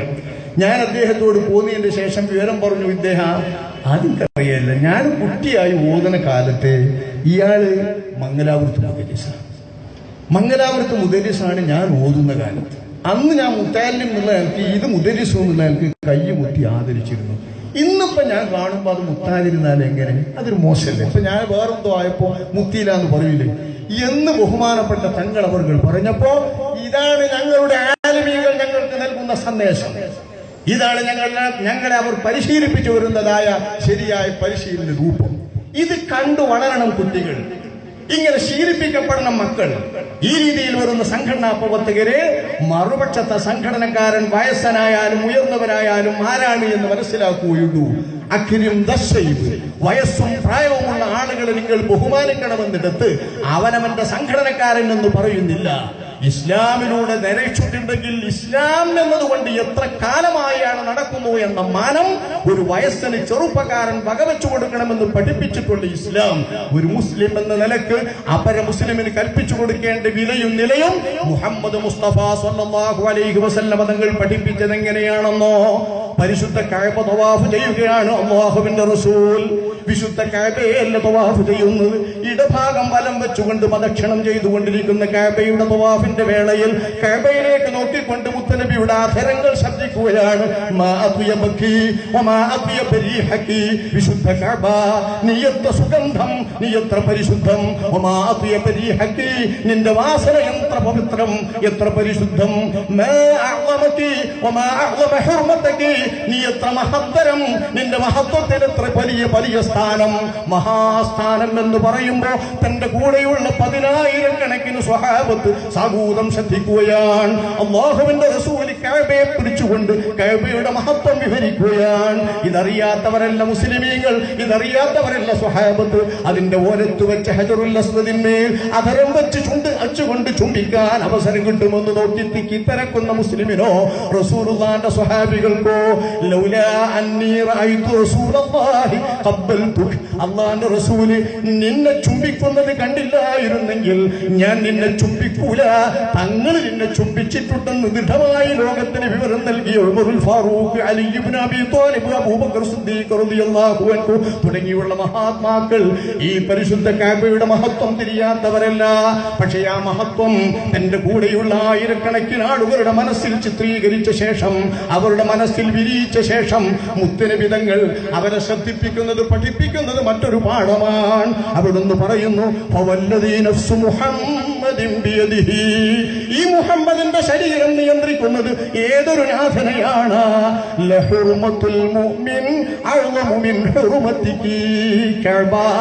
പവിത്രമായ കഅബ, ഞങ്ങൾ പരീക്ഷണം ചെയ്യുന്ന കഅബ, ഞങ്ങൾ തൊട്ടുമുത്തുന്ന കഅബ, കൈവക്കാൻ കിട്ടിയില്ലെങ്കിൽ ഞങ്ങൾ വിരൽ ചൂണ്ടിയിട്ട് വിരലിൽ ചുംബിക്കുന്ന കഅബ, കയ്യിലെ വിരൽ ചൂണ്ടിയിട്ട് വിരലിന്റെ അഗ്രം ചുംബിക്കുന്ന കഅബ.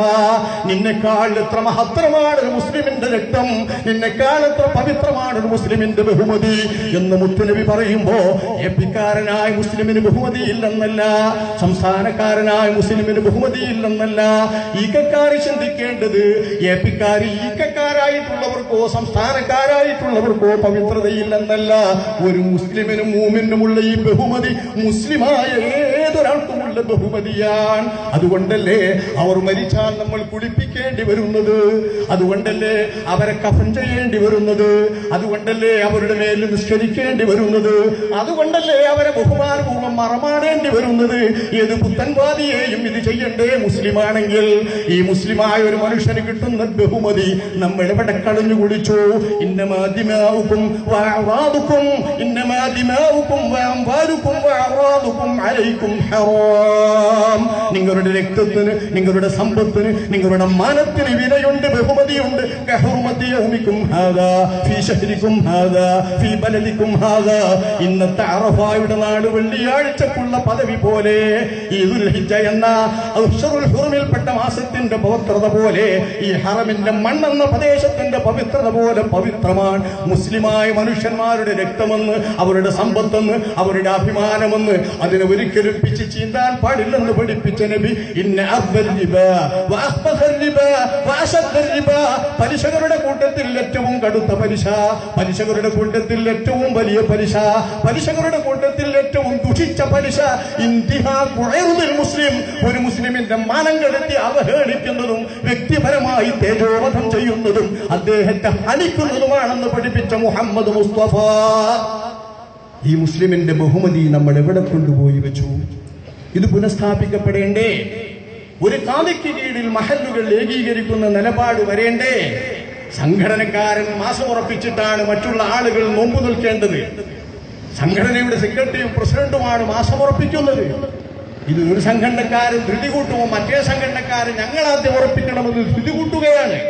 ഈ വിധത്തിലുള്ള മാറിച്ച് തെറ്റായ ശൈഥില്യത്തിന്റെ രീതികളിലേക്ക് നമ്മുടെ നാടിന്റെ മുസ്ലിമീങ്ങളുടെ സംഘടിതമായ സാമൂഹികമായ സ്വഭാവത്തെ മാറ്റിവെച്ചിട്ടുള്ള ഈ സംഘടനാവൽക്കരണം ഇൻഷാ അല്ലാഹ് സമൂഹത്തിൽ നിന്ന് പയ്യെ പയ്യെ ഇല്ലാതാക്കാൻ സമൂഹം ഉണരണം, മുസ്ലിമീങ്ങൾ ഉണരണം. നിങ്ങൾ ജാഗ്രതരാവണം.